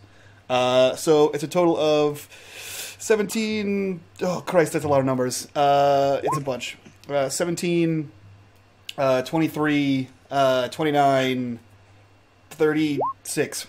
36 damage. 36 So, what magic? Let me mess all that up and say I wasn't raging, so you don't get any advantage. Oh, look at that. So you got the one hit. I'm on your side, chat. Okay. So 8 plus 7. It's 8 plus 3 plus 9. So 11 plus 9, so 20. 20 damage. Nice. All right. So, yeah, absolutely. You slink over to the back. It's going to turn, and it is going to wreck you, buddy. All right. Challenge accepted. But as it turns over to you, you guys see as one of the caskets blows open. And that brings us to 1 second. You see a... Come on. Wrong layer. All right, here we go. So you see a casket blow open here. And you see another casket blow open here. And let's go ahead and give these guys a little... Let's give these guys an initiative. Put them here, and I'm going to put them right there. Okay. So, now the golem is going to turn over to you, and he is going to slam into you twice. I have a 30 and a 16. I'm guessing those hit. Yeah, they hit. So the first one does 33 damage, and then the second one is going to do another 21. So if you could take 54 bludgeoning damage, please, Maxie. Thank you. As this golem just turns over and just douche, slams into you twice. And that brings us to the mummies, who are going to move up here and here. And the mummy is going to... Cody. Psst. Cody. Psst. What? Look at this. I see it, buddy. All right, so I see a... Andrew, if Volk could please give me a wisdom save. You only need to beat an 11. Okay. I have to close the thing I was working on. And then it's going to attack you for a 25, which I'm guessing hits. It does. Wisdom. You totally passed that. Okay, so give me a constitution. You got to be a 12. I have to get higher than a 2. Okay. Okay, yeah, you're there. Okay, so if you could please take 22, 30, 35 points of bludgeoning damage. Okay. It's meaty. I take all that. And then I have the same thing going on for you, Nordal, as this mummy comes out. And if you could please give me a wisdom save. You got +2. Because you're with me. +2 because I'm with you. Mm-hmm. So that's a 12. Okay. So I guess you can't fail that one. And then a rotting fist is a 12 or 24 hits you. Yes. Okay. So can you give me a con save, DC 12? You're totally there, buddy. 16 bludgeoning damage as this thing comes up with this big rotting fist and just slams it into your back. You just didn't even hear it coming. And that brings us over to you, Nordal. And Mike, you probably want to scroll down whenever he works the puzzle. Oh, that's right. Someone needs to work the puzzle. So I should have asked this before. Which pin am I trying to get it onto? You're trying to get it over here to this third one. Okay, so I need to back up here and here to do that. So that's my moves. That's your 2 moves? Okay. Yep. That brings us to Yabo. Right. So I'm going to use Sharpshooter and one of my auto crits on this mummy on Nordal. But before that, I'm going to bonus action Hunter's Mark. So this guy's got a 10d6 plus 16 damage. Yeah. This guy in front of you is going to take how much? I've got 3d6 for my sneak attack, plus an extra d6 for my Hunter's Mark, plus the base d6 for short bow, auto crit, and that's 10d6, and I'm also using Sharpshooter for the 16 to hit after. Okay, so give me your 10d6 first. Yeah. All right. Let's see. I don't have any of these macros. That's all magical. Okay, we're doing fine on timing. By the way, Jordan, this should take exactly 15 moves if you do it correctly. Well, I started off wrong, I think, so. The 10d6 is 38 magical piercing damage. Okay, and then how much is the last bit? It's 16 on top of that, so that's whatever. 38 plus 16. 54? 54, yeah. You rock this guy. All right. Nice. Thank you. Hashtag where's Pruitt? All right, so that brings us... And I'll use my second attack on this one on Volk. Okay. Regular hit. I'm not gonna use a crit on this one. Let's see. Here we go. That's a 29 to hit. It's good. And it's gonna be. Let's see. Oh, oops, my bad. It's gonna be 10 damage. Yeah, so absolutely. So you see these two.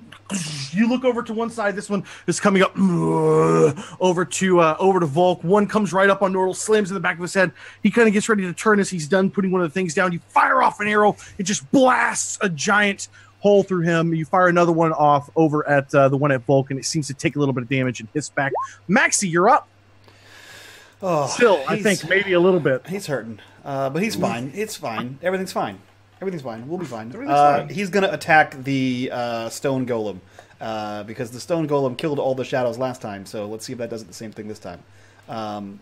So yeah, he's going to swing out with his cat claws, and I am going to cat claw, son of a bitch, cat claw, and then I'm going to spend a key point and flurry of blows. Cat claws. So that one will hit. That one will hit. And then I will do some sneak attack damage because I have friends in low places. So a total of 16 plus 7, 23? 23 damage? Yep. Got it. Yeah, absolutely. You're just swiping at this thing furiously. A couple of times, you know, it's just hard when you're trying to attack so fast to make sure you really dig in deeply. But yeah, absolutely. You're tearing away chunks of this thing as it is just slammed into you twice, and you're just up in its grill. Yeah. That brings us over to the stone golem, who's going to continue to try to pound you. Great. Actually, you know what? What he's going to do is he is going to... he's going to cast slow. So it's going to target both Maxie and Volk. And I need each of you to make a wisdom saving throw. Okay. Wisdom. You're not close enough to get my +2. Fuck me running. Ooh. Okay. I'll make this save even though you skip my turn. How did I skip your turn? Well, on roll 20, the turn order, if you have it, let me. Was Yabo? You're right, buddy. Yeah. 20, roll 20 initiative. Okay, I'll find the video for you. Yeah, he's gonna figure it out. I love you, Andrew. Hugs and kisses, buddy. Okay. All right, so Volk, you're definitely good there. Now,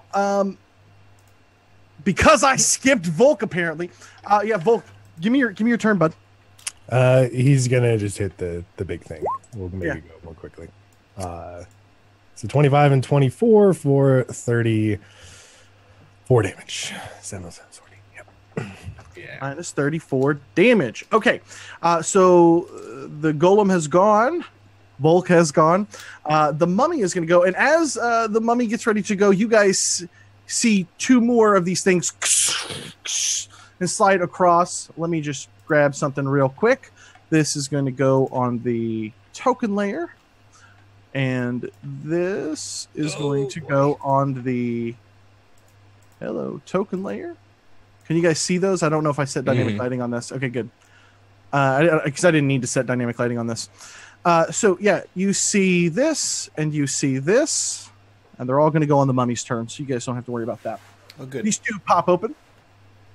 And yeah, these things are going to charge. I got one here. I got one here. And the mummy is going to... I'm going to give it a crit. So I don't know how many crits I have left. Mike, you're keeping track of that. I'm going to go ahead and give this at least one crit to... against Volk here. So that's going to be...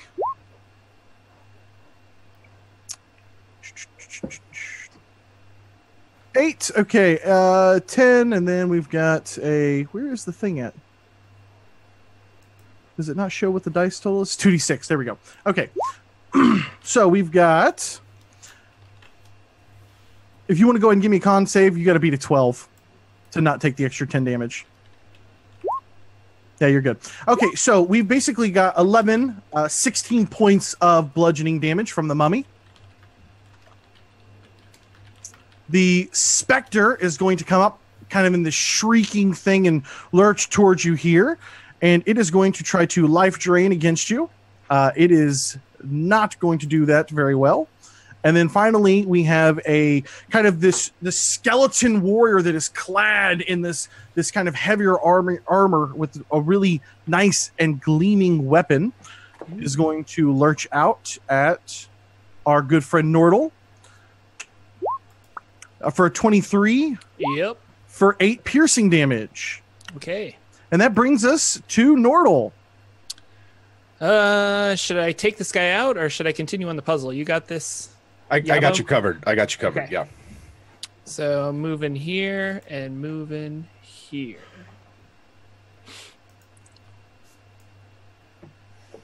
And that is my turn, I guess. Okay. So that brings us over to Yabo. Right. So I'm going to use my bonus action to move the Hunter's Mark to the thing fighting Nordal, and I'm going to just plug away at it with my bow. Oof, that's very bad. 13 to hit. That's a fail. And let's see. Second one is a 23 to hit. A 23 to hit, and this was against the thing on Nordal, correct? Correct. Okay. Yes. Yeah, you're way good there. I got 37 life, bud. Can you get there? We'll see. That's going to be 20 plus another D6. Let's see. That's going to be 25 damage. Okay. Yeah, absolutely. So you fire off your bow. Nordal's still trying to kind of shake it off and then continue on with the puzzle as quickly as possible, realizing that there is a matter of urgency. And I'm going to move just a little bit closer so you get better. I'm just going to move with my movement. Okay. Volk, not to skip you this turn, you find yourself very quickly surrounded. All right. He's going to drop his concentration on his Shield of Faith, and his muscles bulge and ripple as he'll enter a rage. And if you're auto-critting him anyway, let's recklessly go after the big guy. Yeah. Well, I've got to spend them so that we can get people to buy more for the charity. So 28 to hit and 17 to hit. Yeah, both good. Absolutely. 38 damage. 38 damage, and you're just continuing to wail on this thing, trying to bring it down quickly. And it is, you can start to see a big crack in its arm. It's taken some serious damage from you. Maxie, you're up. It is, Andrew. It is Hunger Games, so you can feel free to reach out to your community and beg them for crits. So Maxie, hearing that there's other things going on and seeing a shiny bright ghost, is distracted and begins to disengage as his bonus action and drunkenly stumble around these things over towards whatever this creature is. And he hops up on top of this thing, and you can see that behind him was all the scratches he missed because he was hitting both stone objects around him. As he comes over here to attempt to attack this thing, that should hit, right? Yeah, absolutely. And you only got to deal 12, bud. And then I will sneak attack that thing because it didn't see my drunken stumbles coming. So there we go. Yeah, so that thing is you're dead. Good. And then he continues his drunken stumbling, and he just like rubs the shell as he walks by, and then drunkenly continues to over here. Oh, I have appeared on the other side of the. Now you're slow, so don't forget you only get the one attack. Yeah. Okay. Yep. He just gets all the way over there because I have like 60 fucking plus movement speed. Because I'm fast, even though I'm slowed. Yeah. All right, so we've got a stone golem here, who I'm going to give. How many crits do I have? You have 3 left. I'm not gonna do that. He's got advantage against Volk anyway. So let's go ahead and pound Volk a little bit more since he didn't attack him last turn. I have a 24 and a 23 for 22 bludgeoning and for 24 bludgeoning. Okay. Barbarians are fucking ridiculous in 5e. He's got me over half health down. It's not that bad. Everything does psychic damage, Andrew. All right, so we've got 2 more of these things pop up here, and I really hope that I don't mess up all of the which ones I've which one of the caskets. Let's see if I can remember it while Nordal's over there working the puzzle. Yeah, so we have 2 more things pop up here. This is going to move 1, 2, 3, 4. Yep, there. This is going to move right up to Yabo to there. All right, so let's go ahead and start going down the line. First off, we got the Spectre that is going to lash out at Volk with some life drain. I got a 20. For 6 necrotic damage. You got to beat a DC 10 Constitution saving throw. Can you even fail that? Plus 10. Yeah, there you go. All right, so I didn't think that would affect you too bad. So there's that, and then next up is going to be this mummy over here that is going to lash out at you as well with its rotting fist. I've got a 21 against you for 8. Can you give me a DC 12, Con? Yep, you're not taking the extra damage. Also, I need Maxie, who I don't believe has done this yet. I need Maxie to go ahead and give me a wisdom saving throw. Okay. From the dreadful glare. You're totally good there. Yeah, so that thing's lashing out at you. This skeleton comes up and slices back out at you. We got a short sword. 10 is not going to get there. And then finally, we got a mummy down here. Jim Davis, if you could have Yabo. Yeah. Roll me a... Hold on.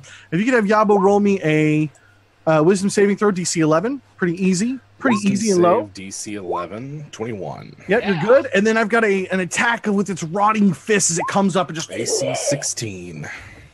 Yeah, the 24 gets there.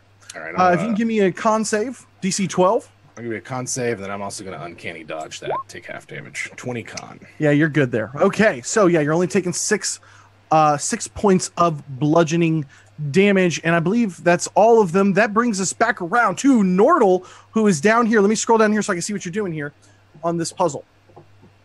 Oh, geez.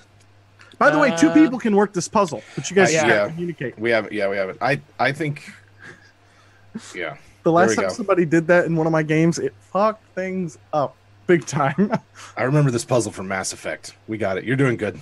And I'll tell all you guys on the stream here later what this puzzle's called, so you can go Google it and put it in your games. Don't worry, chat's on it. They know. Yeah, everyone knows that it's called the Towers of Hanoi.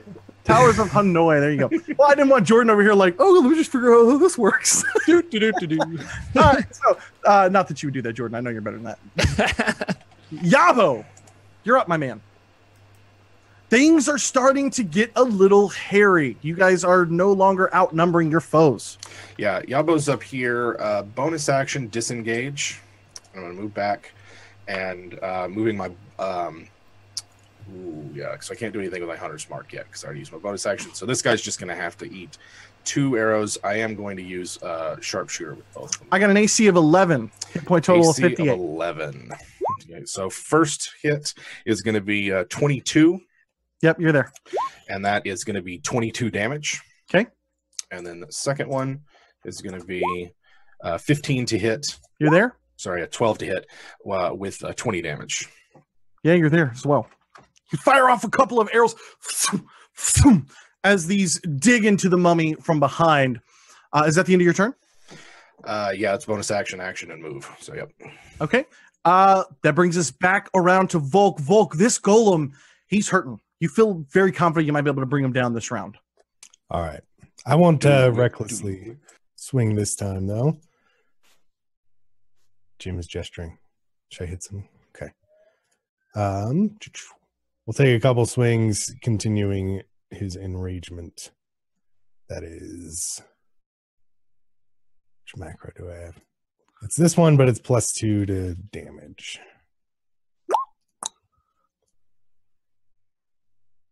So a huge whiff, followed up by 23 damage. 23 plus 14, 37. Describe your killing blow on the golem, Volk. He's a golem slayer, apparently. He's going to swing and nearly take off Maxie's head. His eyes enraged. Wrong one. And then turn around and bring it massively through its chest plate and knock it back into the wall where it bursts to pieces. Unlike the last time, you do not see any sort of emanating light. There is no magical wave of energy. This golem just falls and breaks apart. Otherwise, nothing spectacular. Would you like to move? No. Okay. Maxie. So first of all, we just had 2 massive donations from Dr. Marcus and Plug Pay Play Thomas donated both combined $150. We crushed our goal in the first 3 hours of the stream. We are over $250. We're at 300 right now for charity. So we have plus 9 hours left to go. So kudos to you guys. Kudos to chat. You guys are outstanding. And Maxie's going to lash out with a flurry of claws. Claws. It's coming at you with the claws. Am I still slowed, or is that thing dead and my slow is gone now? I believe you are still slow. I don't think that it is a any type of. I'm trying to scroll up for it. I don't see any you type make a of saving throw after your turns or something. I forgot to do that though, so that's on me. I'll give it to you. I wasn't sure if it was the golem that was keeping that thing going. Yeah, all right, I'll roll. What's the saving throw? Well, apparently it's buried in the chat. I just deleted my token. Give me 1 second. I'll tell you here. It is slow Stone golem. Slow stone golem. Oh, there you go. Okay. So wisdom, 17. Ka-chow! Crit. Oh, yeah. I You're destroyed good, it. man. Yeah, You're I shake good. free. I'm gonna use a crit. No, I'm kidding. So he kind of like slowly wobbles around, and he's going to lash out first at the mummy. That's what that is, right? Yes, it's a mummy. He's gonna.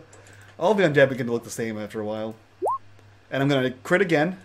Wow, look at that. Yeah. And then I'm gonna miss. That Actually, doesn't miss. No, dude. I have advantage because of what's his face. It's got an 11, buddy. It's got an 11. Oh, buddy. okay, then cool.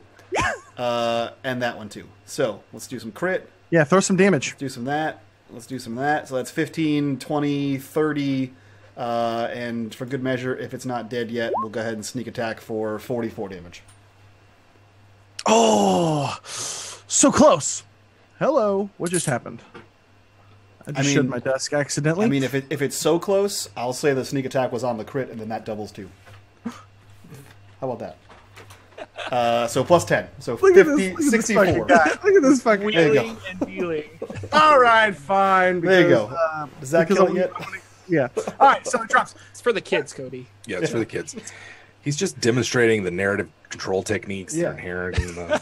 And apparently that was the one guy keeping my initiative going. So let me just add this back to the turn tracker. I believe he was glad. right after you, if I'm not mistaken. Yeah. 17. All right, so that brings us over to their turn here. We have another one of these things burst open, and another one of these things burst open. That brings us over here to the Spectre. The first Spectre is going to come up on Volk here, and I'm going to go ahead and I'm looking here. I've got 3 critical hits still. I'm going to go ahead and use one of my critical hits donated by this amazing chat here. Thank you guys for donating to charity and giving me some fun toys to play with. So this is going to be against Volk because he is kind of drawing the ire of these undead as being the one thing that stands out here in this just awfully evil dank room. That's right, I said dank. And that brings us to so it's going to do 8, and it is going to do an extra. I guess that's it. Yeah, the extra 10 is on something else. So it's going to do a total of 21 necrotic damage against you, Volk. All right. That exceeds his threshold, so he'll drop. Oh, shit. Wow. Jesus. I hope you guys have a way of getting Volk up because things are about to get really nasty if you don't. Taking down Volk the Woke. The skeleton here, the skeletal warrior, he's going to lash out at you, Maxie. I have a 24 for 11 piercing damage. The mummy is going to come up, and I believe everybody has already made their mummy saves, correct? So they cannot be affected again? Mm-hmm. Correct. Okay, that's what I believe. And yeah, just a simple rotting fist, and 8's probably not going to get there. 16 AC. Another specter is going to come up here and lash out at you, Maxie. I got a 13. That misses. Okay, and then finally, I've got one more skeleton that is going to come up and swing its short sword and trying to drive it into you. The 20 gets there. Does. But it just grazes along your side as you're so quickly and hard for this thing to focus on. That brings us back around to Nordal. Volk has just gone down. Yes, he has. So I'm gonna abandon my table I'll because take I think over. it's imperative for our friend to get up. I'll take over. Probably a wise decision. I will lay some hands on him once I bring up my character sheet. And let's cure wounds. And we'll cast it as a level 4, level 5. You got a lot of hit points, don't you? Thank you, chat, for all the fun toys that you let me bring Vulcan down with. Chat, there's a heal in there if you guys want to. There's Zeno. Just in case you want to heal everybody. That's cool too, chat. You don't have to. And I don't know if I did these right, Cody, but it should be cure wounds. Just what's the total die button? You did. You're good. It's okay. So 27. 27 hit points. Yep. So, Volk, a big breath of air comes rushing back to your lungs as you snap back to consciousness. You look up and see Nordal, but floating over you are these two spectral figures. That brings us to Yabo. All right. So I'm going to bonus action disengage, unless I can use the table from where I'm at. Like I'm kind of at the corner. You can move over one, and you can work the table. I'm not even. Yeah, if I move over one, I'm not even leaving his threatened zone. And so, let's see here. What do we got? We can move this one here and this one here and start building our tower. I keep missing those. I gotta look down, scroll down and see it. I think we got a couple moves left, but we're on the right track. Let's see how are they doing, chat. All right. Is that the end of your turn? 2 moves? That is. Unless I can do anything else. No, that's it. So that is going to bring us over to Volk. Not done yet. And he'll stand up and swing at the specter in front of him. Use absolutely. rage. So 12 to hit. 12 gets there. 16 damage. And if it's still up, another 22. You get up furiously and just cut through this specter. It gives kind of this shriek as it disappears. Was that the one you wanted? Did I get the right one, or did you want the other one? Yeah, I only see one. Oh, I just deleted one. So did I? Which guy did you want to kill? They were on both sides of you. The one on near Turtle. Okay. So this is correct. All right, Yeah. Maxi. Cool. Maxi is going to attack the other specter thing with his claws. Yeah, you get there. Cool. You got to do 22. And then I'm gonna spend. So that's 16. But I'm also gonna spend 1 key point and do Flurry of Blows, which is a crit. So, Christ, 16, 25 plus 3 is 20, whatever. Yeah, at that point you kill it. So I don't know if you have any remaining attacks. You could turn it on to somebody else. Yeah, so I do actually. So with Drunken Style, when you spend key to you Flurry of Blows, you can drunkenly stumble with a free disengage up to 10 feet. So he kills this guy and then just sort of wheels and rotates and continues moving forward and disengages over to here and deals his last attack on this guy. Sweet. Oh, sorry, I already rolled the attack. So it was does an 18 hit that thing? 18's so good, man. You got an 11. So 7 swipes that guy. Yeah, you get in there. How You did guys I are get over here? slashing these things apart and decimating them, but they just keep coming. So we've got Hello, we've got another skeletal warrior pop up there, another one pop up here, and a mummy pop up right here. These things just are unrelentless as 3 of these coffins burst to life this turn. And we're gonna start off and do this a little bit more organized than last time. We're gonna start with the skeletons, who are going to move up, and let's see, 5, 10, 15. Okay, yeah, you're there, and you're there, and you're there. Okay, so we're gonna start off with the skeletons. So we got a donation from Not Dawnforged. It says 5d10 healing for Maxi and 5d10 healing for Volk. Clearly not Dawnforged at all. And then another donation from Mercer that says heal to all the good guys and a heal on the most damaged monster. So everyone can roll a D10 for healing, and Maxi and Dawnforge, we can roll 6 D10 for healing. So I get to heal my You get to monster, heal though, right? Your most damaged monster, yeah. Okay, and so it's how much? 1d10. 1d10. Boom. Look at that. All right. I will take that. All right, so now we got these skeletons coming out. Generous We're going to do the donation. first two here at Nordle. We've got a 6 and a 17. Does a 17 get there? Nope. 17 does not get there against Nordle. We've got a skeletal warrior attacking Volk. I got a 14. That's not going to get there. I got one more on Yabo. 16 AC. A 5, not going to get there. And then finally we're going to switch over to our mummies as these skeletal warriors are coming in. But you guys have cleared the room. You've got the distraction of the giant stone golem down. Volk is down. He's back up. And you guys can kind of better engage with these skeletal warriors. The mummy is going to reach out with its rotting fist and try to slam it into the back of Yabo. I got a 15 against him. Not hit. 16 AC. Okay, and then I've got one more that is going to suddenly feels a little more rejuvenated now, and that is going to attack Maxi and try to slam into him. I got a 9, whiffs all the way around. But you're still outnumbered. Nordle. Nordle's moving back to the table. All right, let me scroll down. Let me scroll down so I can see Okay. it. We're going to do this and this. All right. Yabo, are you going to continue to work the puzzle? Yeah, Yabo's like just sweating. He stinks now.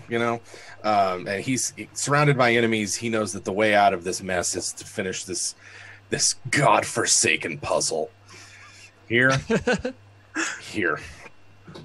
Nordle gives a slow clap as a reaction. Like, good job. Like the sloth. Volk, The slap on his you're up, man. I'll call over to our Gabo. Almost done. Almost done. Yes. He will. Can he move here, or is that the table? That's a table. That's the table. I'll let you step over it. There's no issues, and it won't slow them down. That's fine. You Okay. can step over the table. It's just it's difficult to train. All right. He's going to provoke an attack of opportunity both skeletons and step up here and bring down on the mummy to make sure that Yabo is less disturbed. Thank you. It's very kind of you, Volk. Oh, you're really right. You're ambitious, man. Were those words? Yes, it was Yeah. English. Come on. Yeah. He's going to English. That's all you say. 19 and 19 to hit for 32 damage. 32 damage is going to, you just come in and you just start smashing into this mummy, and it's hurt, but it doesn't seem fazed by it. Maxi. Cool. I am going to spend my 2 crits. There we go. Let me edit this for my sweet Roll20 skills.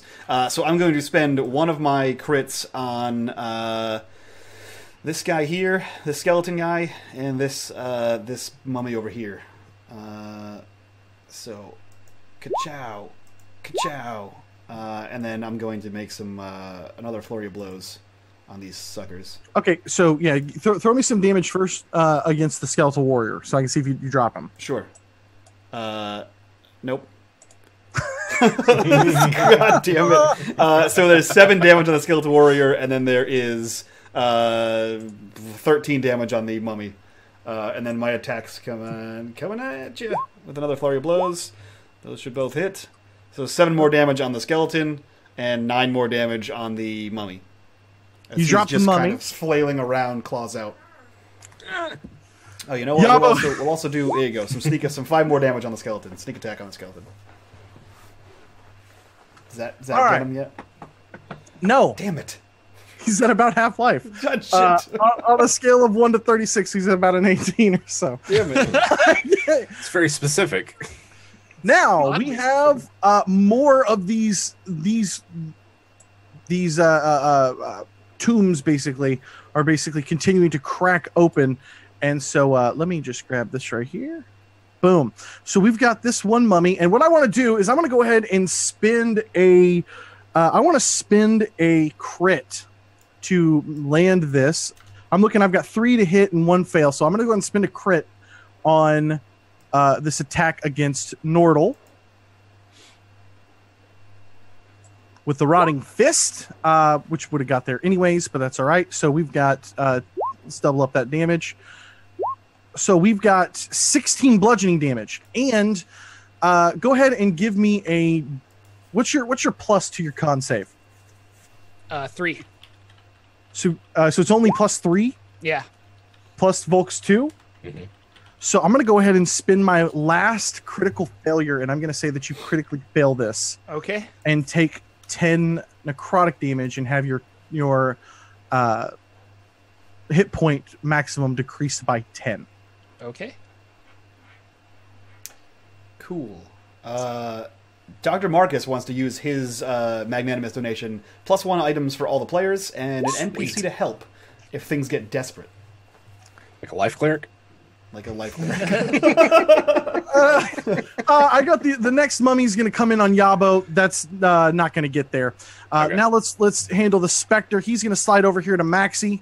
And then this thing is going to roll some life drain. A 7's not going to get there. Nope. And then the Skeletal Warriors, Nordle, you realize that yes, Volk is right next to you, but you've quickly been surrounded here, and you can feel a whirlwind of blades as you kind of turn back after setting your plate, waiting on Yabo to finish. As these Skeletal Warriors descend upon you, I got a 17.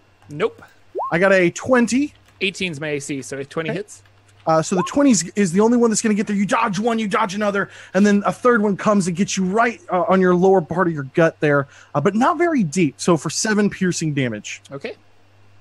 And that is going to be the end of their turn. Nordle. I'm going to ignore these guys and finish this puzzle. Well, not finish it, but get close. We're 1 away. 1 away. I got it.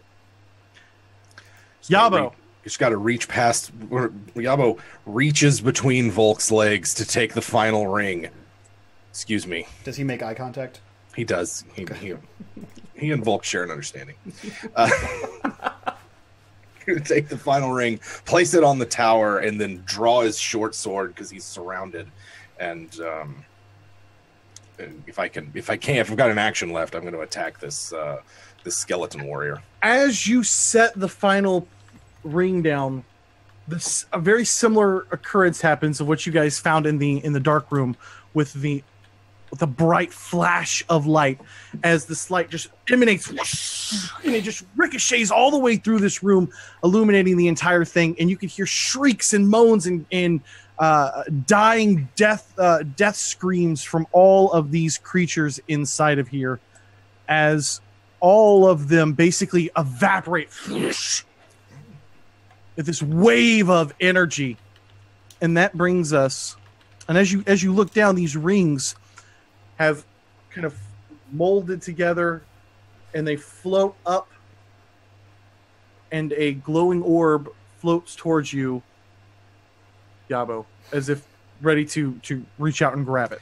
It's all glowing and illuminated. Just like the last orb. Yeah, he pulls his hood down and it's too bright. It's just take it, Volk. Take it. A Maxi.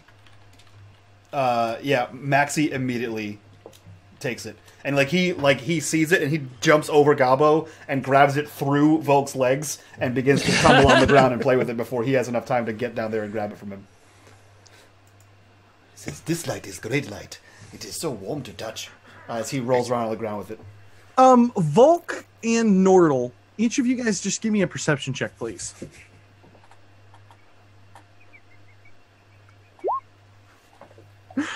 What is Volk? What is Volk and Nordle, if you guys could each give me a perception check. Nordle, okay, you're good.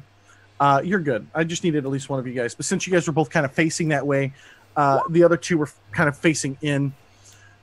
You guys see, after the light is kind of fading down and the orb is forming to head over towards Yabo, you guys see a little, almost like a glowing crack emanating from this section of the wall right here. Is that? Oh yeah, we teleported in here, so we have no idea. Okay, yeah, cool. Nope, Maxie's completely distracted. He has a shiny ball. He's on his back. His feet are going, playing with it. You hear as he's doing. I pointed out. I say, "There's what's my voice? Shit." The nasally turtle. There's something on the wall over there. Oh, Jordan, you're actually the only one among us that's an actor. Yeah, it's terrible. But we've all been there. Shit, what did I pick for this voice? What did I do again? Yeah. How is that Romanian? That Was this the British one? Yeah. So you see a little crack in the. Of course, this is the main room here, so I don't have all of the little tombs or whatever set up. But basically, right here in the wall, you see like a little shiny crack, and it fades. By the way, it fades as soon as the orb is done glowing. Well, is there still like an outline? Can we see where the crack in the wall was? You can't because you didn't see it because it was basically those two were facing it, but the wall is basically kind of made of these big stone slabs anyway, so it might be a hidden door. Gotcha. Yeah. Oh, yeah, we'll go check it out. He's gonna poke at the wall with his stick. Yeah. Okay, and I've got family coming in at the moment, so if you guys hear some kiddos screaming, that's what's going on. All right, so yeah, absolutely. If you push and prod at this thing, you see that it slides open to another section down here. And as you peer into this room, Yabo, you see a simple and for the first time beautiful and ornate, just gorgeous chest that is in absolute pristine condition. Looks like maybe some treasure in here. As soon as you say the word treasure, you hear tink, and then that orb begins to roll as Maxie now walks up in between your legs to see what the treasure is. It's over here. Somebody get that orb. It's a mimic surprise! No, I'll pick up the orb. Okay. All Want to right. see another gorgeous chest? Yeah. God damn it. There you go. So, Bravo, now, sir. Pruitt, that was one hell of a pun. All right, just Bravo, take note. sir. All right, so you guys see this beautiful and ornate and very well shadowed and set with a drop shadow in place, at an angle to give some realism here with this amazing Dungeon Painter Studio map that's been built. You guys see a chest here in the room. Pyromancers.com. Pyromancers.com. wow, not a sponsor. They don't pay me for you to be here. Oh. Before we go on and tinker with traps, chests, and other dangers, anyone perfectly aching or taking need a break, I'm happy to continue. But if you are hurt, smarter, intelligence room after all. Yes. This is true. Yes. I just have a tiny scratch right here, but I'll be okay. Perhaps you guys look all cut up and everything. I am very cut, yes. A short rest would be quite Nice. useful. Take a breather, have a snack. Maxie just kind of sits in the doorway to the treasure chest, and he's looking at it while just like licking himself, watching the treasure chest. So Maxie's actually able to restrain himself from just immediately going over there and diving in. Yeah, well, he has alcohol, so he's just drinking and then licking himself and staring at the chest in repetition. I just want to say, chat, I'm getting awfully low on critical failures. Specifically, failures would be nice. I just want to throw that out there. Yeah. Because that's a good, fast way to finish this run out, chat. You got me, chat? It's for a great cause, chat. You need some crit failures here. There's something in your eye, So, Cody. yeah, absolutely. You guys can take a short rest. Nothing is stopping you guys from taking a short rest. There's no wandering monsters that you guys have seen. For the most part, you don't even know where any other doors might be. Hmm. The main hallway that you guys came in only had 2 doors, and this is it. You've explored both sides. Well, I I take figured a rest, out where to take a go rest. next, but Volk hasn't figured it out yet. Uh-oh. 2 All right, big so- orbs, 2 hands. Yeah. Yeah. I thought you were going to say something different about the 2 big balls that we acquired. This is a That would have children's been cat some low-hanging charity. I'm sorry. I thought I was in Charity different company. stream. My mistake. God. I thought I was in different company. Okay, Charity. sending my critical fail prayers. All right, guys. So what are we doing here? We've got I'm spending some hit die to recover my hit points. I am doing the same. And then I'm going to go in that fucking room and open that shit up. Yeah. So inside, what you find is as you come into the room, you see the same ghost as before. You guys see the man that kind of introduced you or talked to you as though you were his children say, "Ah, sons, it is great to see that your eyes have not failed you. Because you have used your intellect, I have gifts for you for the final challenge." And then he fades away. Open it, open it. Okay. And he throws this chest open. Inside, you find one glimmering, shiny blade. And so if you guys want to grab it, run over to the compendium. Jim Davis, that's that little I button up top, since you're not a... I have played like 3 times on Roll20. I know a thing or two. I have played... Excuse me, sir. 3 times. That is you guys, so you get 2 things here. You see basically this beautiful ornate sword, and that's a sunblade. So you guys there is a sunblade inside of here, which I'll let you guys work out who wants to grab that. And then along with that is this beautiful blue bow. And it is a long bow, not a short bow. There's a beautiful blue long bow. And it kind of has these like cracks up along the edge, but not anything deep enough that you would think they would affect its performance. And I'll just let you guys know that it's basically going to be a +2 longbow, and it's also going to deal on hit an extra 1d8 lightning damage, just because I don't want to have to tell you guys that and keep track of that whenever you're rolling all your crazy high numbers. So you guys can figure out who is going to get those things. You hear Maxie laugh, and he picks up the sunblade and sort of drunkenly stumbles over to Volk and says, "Here, this matches your shiny balls." And he hands it to him. It's a little small. Well, not everything can be so big. Well, thank you. And then he kind of looks around and says, "Where do we go now?" Well, there was a bow, I believe. Yes, I Yabo. don't want that. It's a little big for me. I could probably try, but I like things small and nimble. I have no use for ranged things like this. I can't tell if you're making a joke. No. Mine keeps getting better anyway, so I'll just keep it. Yeah, Maxie will pick it up if no one else wants it. Okay. Yeah, I'd get disadvantage with a longbow, so I wouldn't. Gotcha. Yeah, so he picks it up and slings it over and says, "Where do we go now?" As he begins to walk out of this room. Got 2 balls and some Perhaps, place to put them. perhaps we missed something in the room with the ghost. Where would we put 2 balls? There was a Two giant balls? statue. Big balls. Perhaps in the hands. Yes, you put Yes. these glowing balls in the hands. Always put your balls in your hands. That is what I say, yes. No, not your hands. The hands No. of an old withered man. Yes. Always, That yes. is best. This is why I like keeping you around, Volk. You're so smart. That is the first time anyone has ever said that to me. That's in my whole life. You got dungeon smarts. You are also great with balls.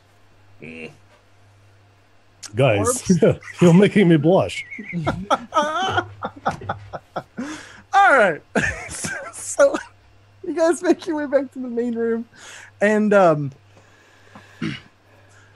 back in here, as you guys come into this, you see the same ghost again, And it's again that man with like kind of the long flowing hair, and even through the kind of like ghostly visage, you can tell that it's probably like a long black hair, you know, very clean shaven, but stately. Something about him, the way that he kind of carries himself is just like there's no fear. There's, you know, as he's kind of making these things here, very confident. And Old Ghost Man, I would like to put my glowing balls in your hands. Sons, it is great to see that you have survived. I knew that you would, but I must warn you, up ahead is the greatest challenge of all of your lessons yet. The sisters. Though you have climbed the Yassen Mountains and faced dangers in the Breville Sea, up ahead you will find no quarter. Good luck, and make your mother and I proud. And he fades away. Your dad seems nice. He looks very wise. He He's looks, your dad too. no, I am a cat. How can you be cat and him be man and he be your dad? I don't, he's not my dad. He is a goblin and he is a turtle. But not. But you are a man. He's the only one who looks like you. Clearly, it's. I mean, the resemblance is uncanny. Like, Also tall, like you. Yeah. I don't know why your dad showed up to tell us about this place. Also, he is great with balls, as you have seen. My dad wants my balls. Family resemblance.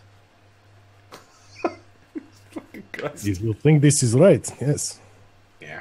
Are we ready to face biggest challenge of all? Human families are weird. Yes, we will fight it. With the new sword and the bow. Nortal, this blade is so small. Can you help me make it bigger?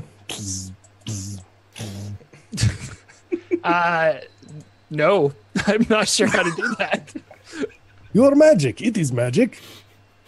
Yes, but the magic of a blade is different from the elemental magic that I wield. It is so small. I don't. It's hard to wield.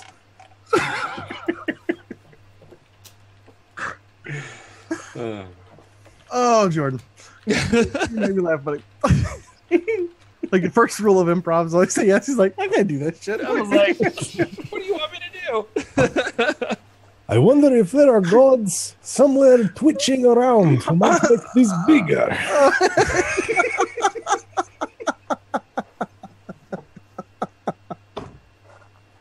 All right, so who's doing what with the orbs? Are you guys gonna open this up or no? Yeah, is there... You said there was like a... So, we put the orbs in the hands. Ghost comes out. And he says, evil challenge. So, as you guys put the orbs into the hands, they kind of like almost magnetically pull into the center. And behind you is this very beautifully drawn dynamic lighting line that I can just simply slide over. As the wall and raises up out of your way. And in front of you, you guys see these stairs leading up, but up to this other set of doors. And there is just a darkness resonating from this. There is almost like a black tar that is coating and covering the cracks of the door and in between the seams and along the stairwell, kind of like it's these evil roots just reaching out from this from behind this doorway. I believe this is where the root of the darkness is. Seems like it. Yeah. Three sisters, they said. Something about Oh, weakness lies in their In the skulls. skulls, yes. Perhaps we should run in head first. Smash the Our skulls, skulls. purge the darkness. Yes. Yes. Good. And Maxie begins walking in. As you don't even have to push the door open. As you approach to the stairwell, you see the doors open up into a large chamber. Let me show you and explain what you guys see here. Please do. Inside here is immediately in front of you, you notice a couple of things, or a few things really. One, from the center of this enormous room is this large iron chain cage that is hanging above this large, like almost 10 feet across, bubbling cauldron. And this musty tinge in the air kind of hangs on your tongue. On the floor beneath the cauldron is a glowing set of some sort of runic magical circle with these glowing purple skulls placed out around it. Far across from you, all the way in the back, you see a single sarcophagus placed up against the back wall.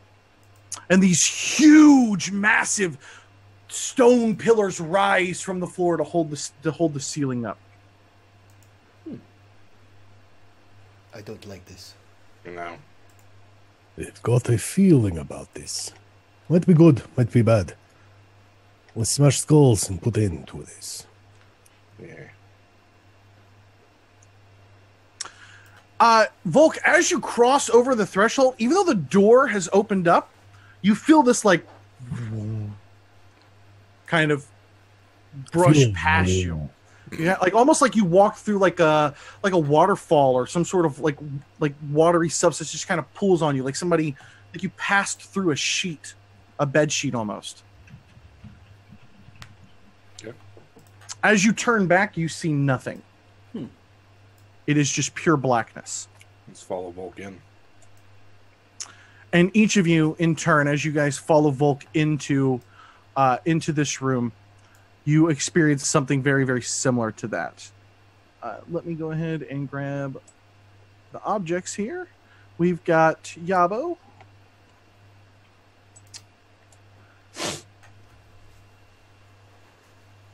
And as you guys kind of get a better view of this room here, you see two additional sarcophagi placed against the walls here as well. And you notice that there are a few bodies sprawled out here on the floor that have been chained with these big iron chains to each of these stone columns. And as you step in, you can start to hear a little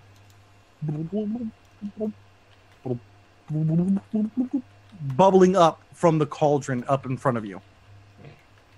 Is there anything in this cage? Did I miss that? There's nothing inside the cage currently, but it almost looks as though when you follow the chain around, it almost looks as though they're able to lower the chain into the cauldron and pull it back out. Okay. How big are these skulls? Are they just normal human-sized skulls? They seem rather large to you. They're bigger than just plain human skulls, but they're also kind of glowing a little bit. Mm-hmm. And as you guys are kind of like looking around the room, trying to quickly assess the dangers of what's going on, you start to hear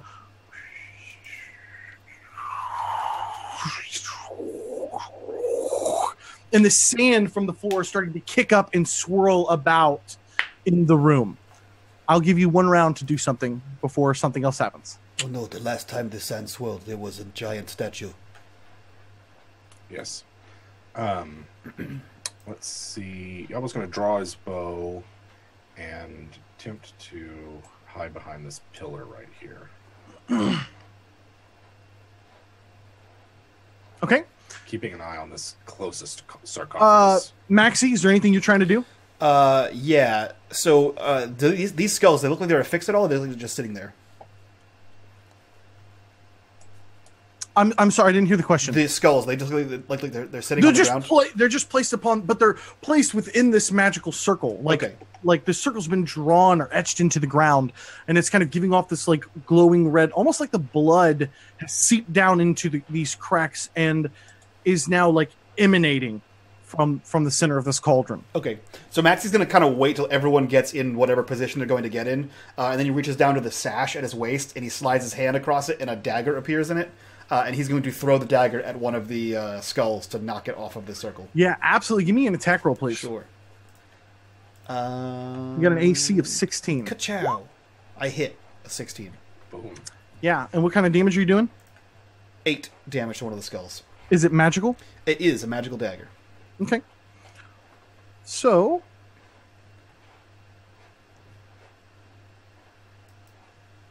Yeah, absolutely. You see it kind of dig in, but it doesn't go very deep. It doesn't shatter the skull. It kind of just digs in and almost like it slices in and chips in a little bit and sticks there.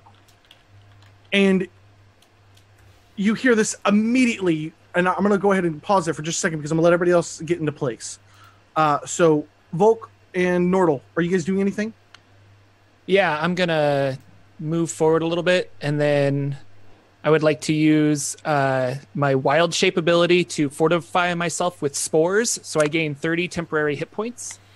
Sounds pretty good. And be at the ready, I guess. All right, and I will move forward. His his eyes glowing with his divine sense, and he'll say, "I fear no darkness," and he'll bring down his maul on this one. Yeah, give it to me. Oh, baby. You gotta get a 16. Yeah, so in Volk, you can feel it much more than what Maxie kind of sensed from just throwing the dagger. You can feel like there's something, like as you go, you kind of have to force yourself through the magical, almost like they have like a magical barrier around them. There's this like extra force. But in total, you deal how much damage? 41.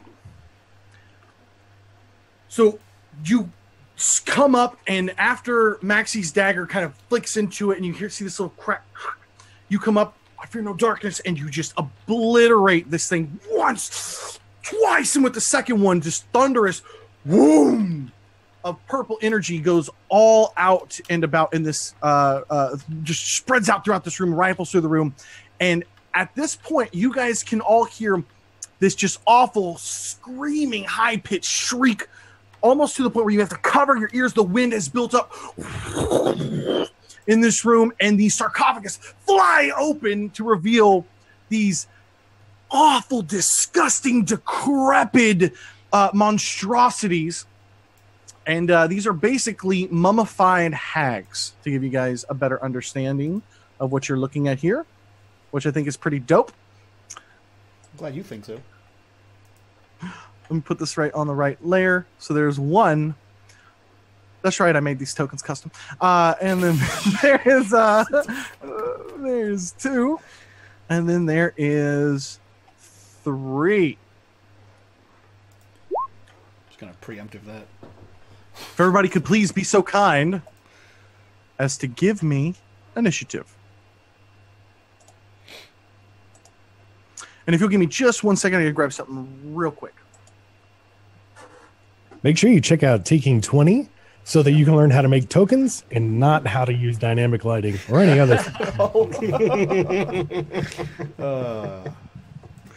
You guys want to revel in mediocrity? on Roll20. Check out Taking20 on YouTube. Yeah, seriously, go guys. While he is gone, I will do some promoting things. So we crushed our goal. We're at 375. Our goal of 250. That is quite a bit over the cap there, which is great. We still have 9 hours left to go. We have City of Mist coming up next with the guy who created City of Mist.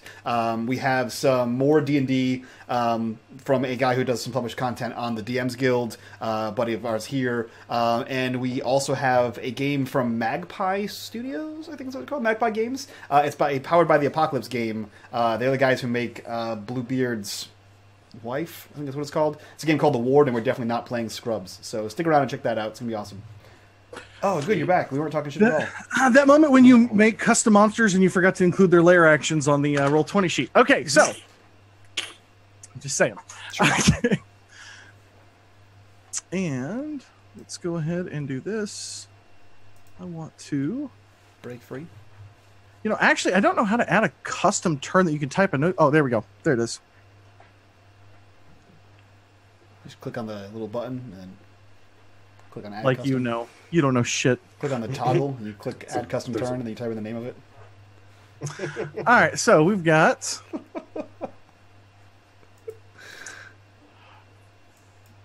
All right, so as these three things just... And they're giving out these high, really, really high-pitched screams, and everything is whirling around you guys. That brings you over, or that brings us up to the layer action, which I'm not going to tell you what that does. Actually, you know what? Let's do this here. This is going to be within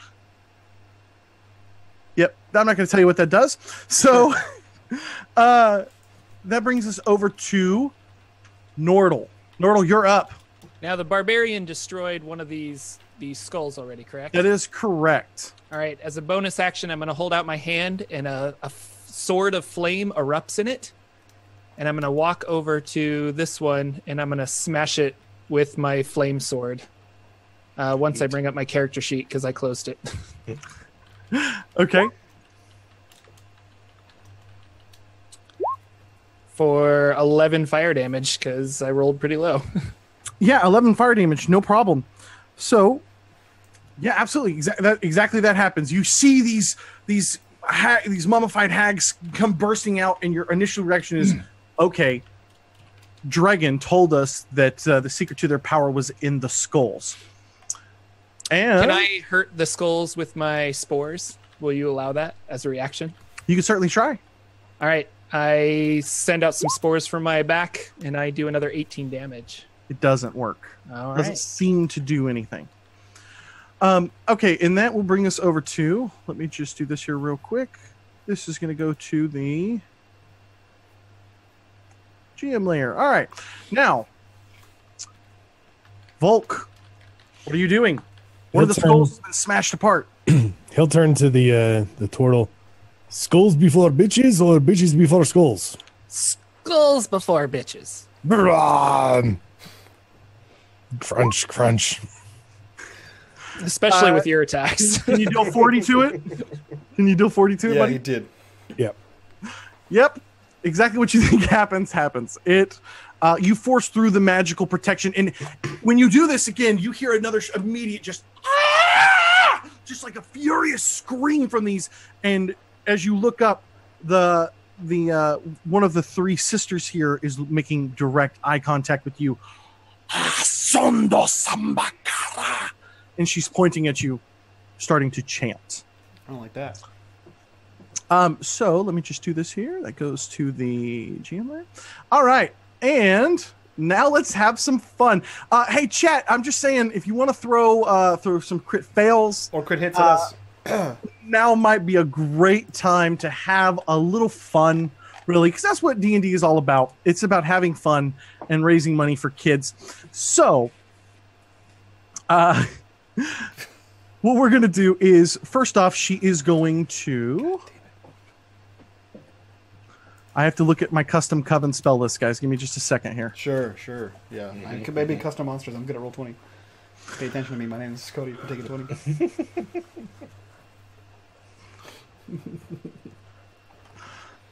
This is going to be a long fight, so we're gonna just hang tight with me. We're gonna push through this. So Andrew, what I need Volk to do is I need him to. I need you to make a Constitution saving throw, please. Okay.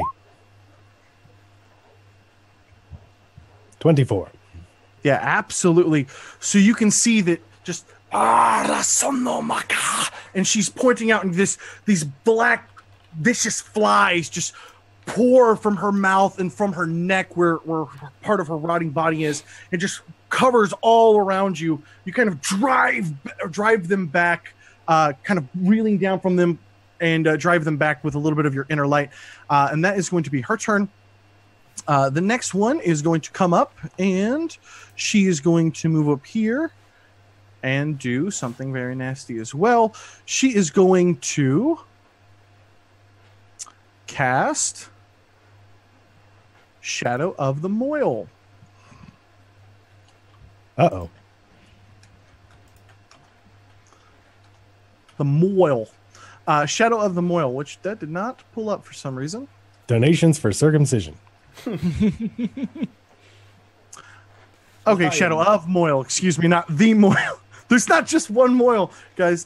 So basically, you see flame-like shadows just starting to reel around her, and she just reaches out and is trying to attack you as well. And it reaches out towards you, and she is going to move 5, 10, 15, 20, 25, 30. She's going to move to right about there as she's trying to cut you off from the next one. And then these things don't actually reach all the way out in your direction. And then the third mummy is going to come by, and she is going to begin casting a custom spell here called Sandstorm, which is basically going to function just like Ice Storm here, guys. I've got a lot of spell stuff going on, so you guys will have to bear with me. I'll try to keep it as exciting as possible.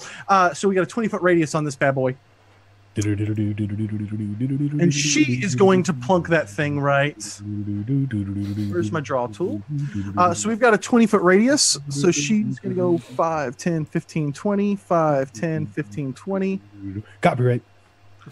So she's going to do this right here. As the vicious sand comes whipping around, just whoosh up. And what I need you guys to do is please, I need you each to make a dexterity saving throw. Oh, boy. And I need you to beat a DC 14.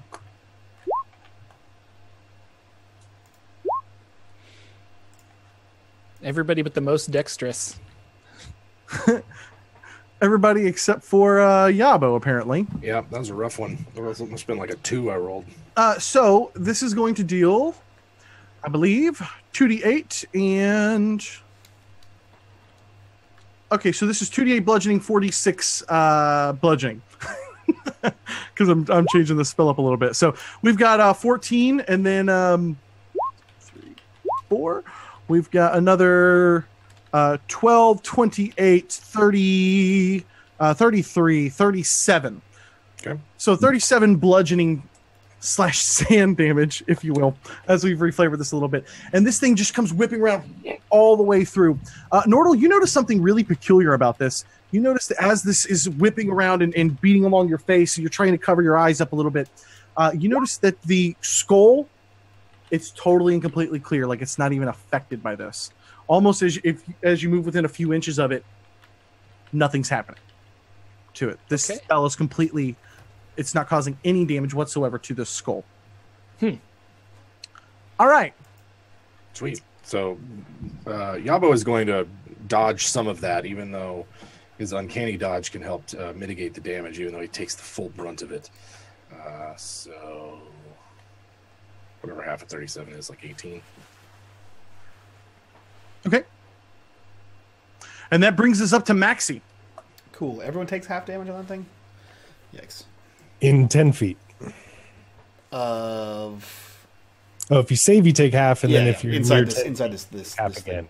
Yeah, Maxie's going to quickly dash up there, not dash, but move up there next to Yordle to defend him and to smash the shit out of this thing. So he's going to Cat's Claw this thing. Yeah, okay. And all this is difficult terrain, by the way, until the end of the next turn, just for the record. Yeah. I have 45 feet of movement speed, so yeah, you're good. Good. You're good. So yeah, he is going to he's going to slide his hand across the sash again and pull out another dagger, and he is going to attack the dagger, and then unarmed strike it as well. Okay, so the first one is going to miss. The second one's going to get. It's not going to be able to just get through the kind of magical barrier around it. Yep. The second one's going to hit. The third one's going to hit. Give me some damage. 18 damage on that thing as he's like one hand and the claw, or one dagger in the claw as he's stashing at these things. Okay, so how much damage did you do total? 18. Okay, got it. That's it Yabo. for me. Right. So can I see any of the creatures from where I'm at? Can you see any of the creatures? Yeah. Like, is the sandstorm like blinding everything, or is it just like? No, no. You can make them out from where they were before this thing took place. Okay, well, I'm still going to move up a bit. I just didn't know if I needed to use my bonus action for something else, because I would like to use my bonus action to cast it on this closest hag right here, the one closest to Volk. And as I move up at half speed... So you're casting a spell? Yeah.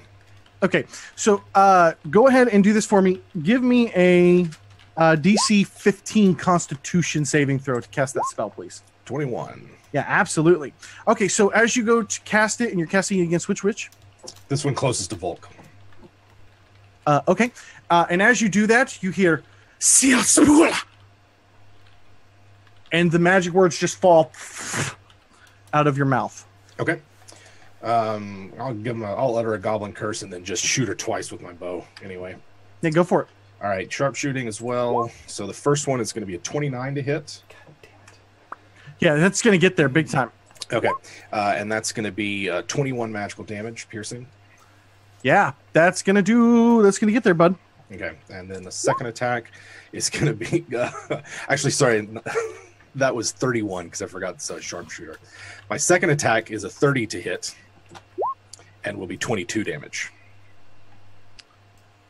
Yeah, this hurts a lot. She reels back. That brings us back around to the layer action. Before you do that, Cody, someone Mighty Moose donated $15 did a critical fail for each of the players and a success for the Dungeon Master. I will post the updated list in chat for Hercules. grumble. That is amazing. Okay, so let me go look up what. Okay, I gotta go look up another spell because of that, buddy. Thank you. All right, so let's do this here. Let's see how bad this is going to turn out.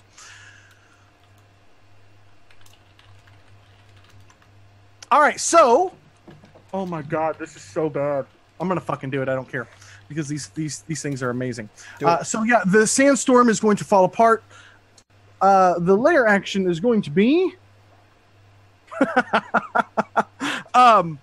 That's so good. I need Yabo to make a Constitution saving throw, please. All right. How bad is this going to be? I might crit it. Oh, yeah, I do get a +2 from being within. We'll see what it goes. Let the dice fall where they make. That's 24. 24. Yeah, you're good. I need Nordal to make a Constitution saving throw, please.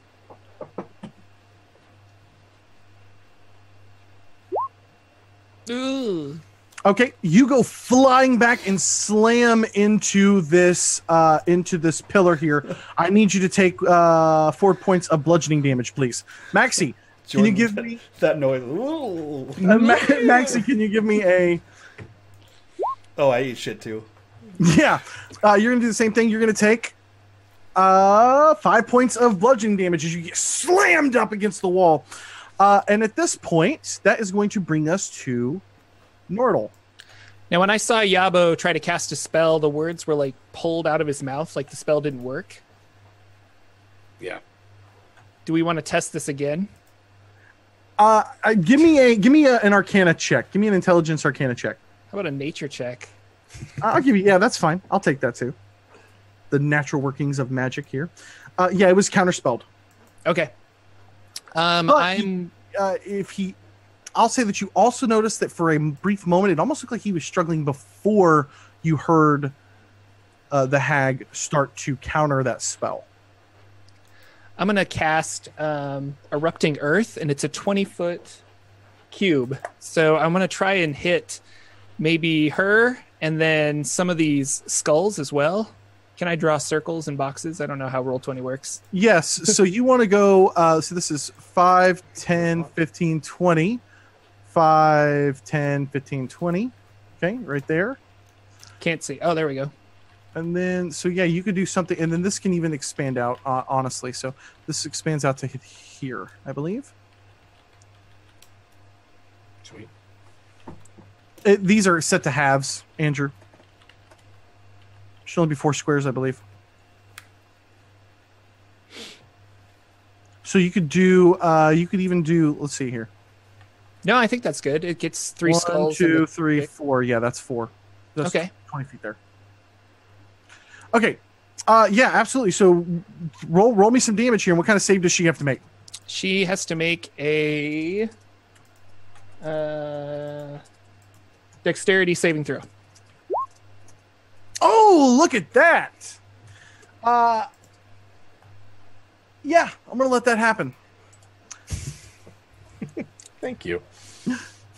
Dude, having the chat donate to charity and giving me fun toys to play with is like the best thing I've ever seen. The worst thing I've ever had, right? Yeah. It's absolutely fucking amazing.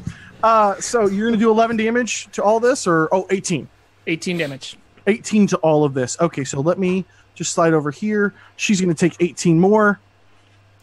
And yeah, this is significant to the to damage to the skulls here. Nice. 22. Okay, got it. All right, Sweet. is that the end of your turn? That would be it. Volk. All right. He's going to push through the sandstorm and the earth. He's going to go right there. The skull is going to get one. He's going to enrage because he's got that back and bring his hammer down, one on the skull and then one on her. Okay, so give me the skull. And he will do so recklessly. Skull is a 28 to hit Yep. for 19 damage. And if it's still intact, he'll It is still intact. Okay. He'll pour some divine energy through that. 25 Yeah, it drops. total. It was exactly how much you needed to get through there. So Oh, good. Then as he smashes that to bits, he'll bring his hammer around and swing into her, also recklessly. yeah, it's gonna get there, buddy. Nice. There you go. I'm going to use my last second level spell slot to crit that. So that is it's 21 plus 16 plus 32, 53, 76. So here's what happens.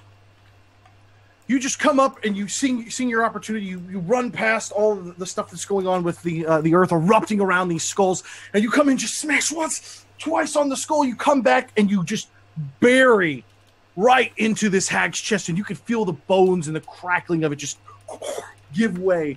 And it almost sounds like she got knocked out of air, even though that's no way that happened. She's undead, and she just gets decimated. And as you pull back your maul, you can see this huge gaping hole. She falls down to the ground.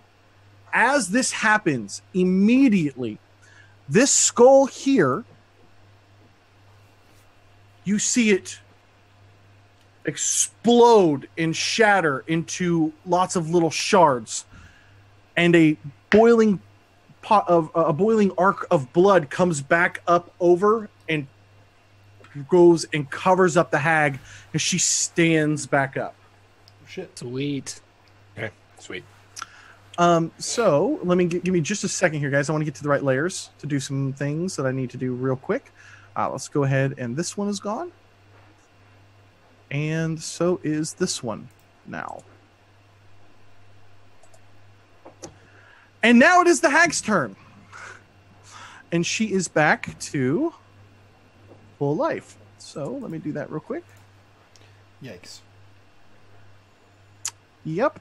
That's how this encounter is going to go. Good to know. You guys are so lucky, by the way, that you chose the right person to tell you to destroy the skulls first. All right. So, Jordan, is this gone? Yeah. Okay, great. We're gonna push through here, guys. I think we can wrap this thing up in time for the next game here, Mike. But Sure. So this hag is going to reek back, and as you've kind of knocked her back, so you're going to get an attack of opportunity because when you killed her, you basically pushed her back a little bit. And so at this point, you guys are going to get something awful. You can hear this hag here begin to chant. Rasamfonda, Singor, Samargadina. And a wave of black necrotic energy just ripples up in a sphere form in a 60-foot radius, hitting all of you. And this is basically Circle of Death. And I, because of the miraculous charity stream, has given me one failure for the entire cast. I'm going to try to kill you all right now. Okay. All of you fail.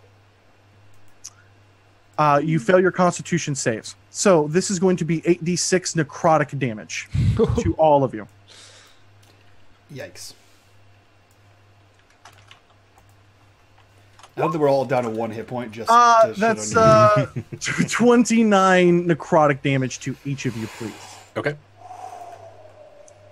Wow. I am not done. Oh Christ! This hag will step over here and fire off a perfect line as she...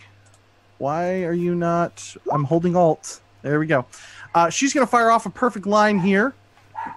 Down the line to hit everybody. Yep. There we go.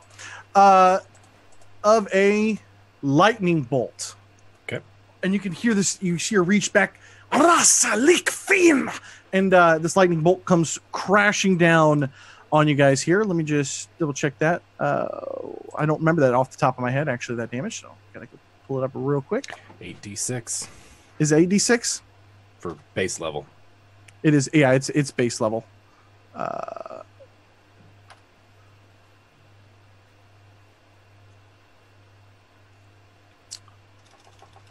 Oh wait, that hits everyone but me. All right, and I believe that is a reflex for half. DC on that would be 14. Excuse me. Six. Dex save for half. Fucking system I'm playing. That's a Dex save for half. And that was Andrew, I don't know how you keep all, because I know you play so much Pathfinder. I don't know how you keep it all straight, buddy. I don't. I will always love 3.5 and Pathfinder. and that was a straight line, right? So that doesn't hit. That doesn't actually hit Maxi. It's not going to hit Maxi. Yes. Okay. We are not done. Oh, now we hit Maxi. We're going to cast another Leak Fiend from the other side down on Maxi and on Nordle Sure. for another dexterity saving throw, DC 14 for 31 more lightning damage. How much was the original lightning bolt? Yeah, how much was the original? The original one was 22. The secondary one was 31.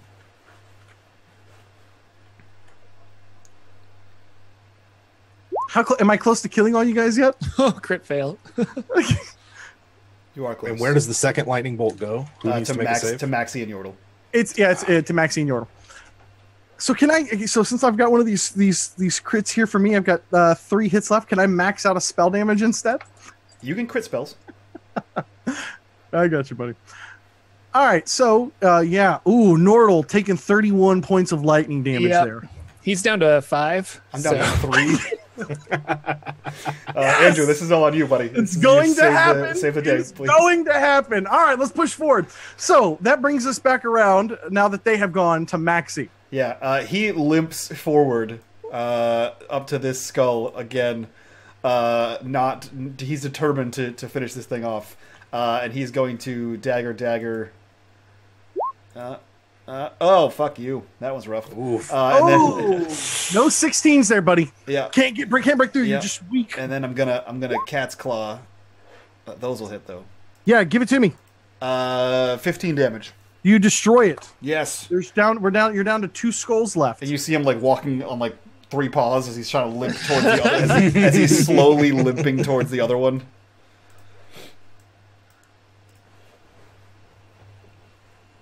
Yeah, that's all I got. I'm dying. All right, that brings us over to Nabo.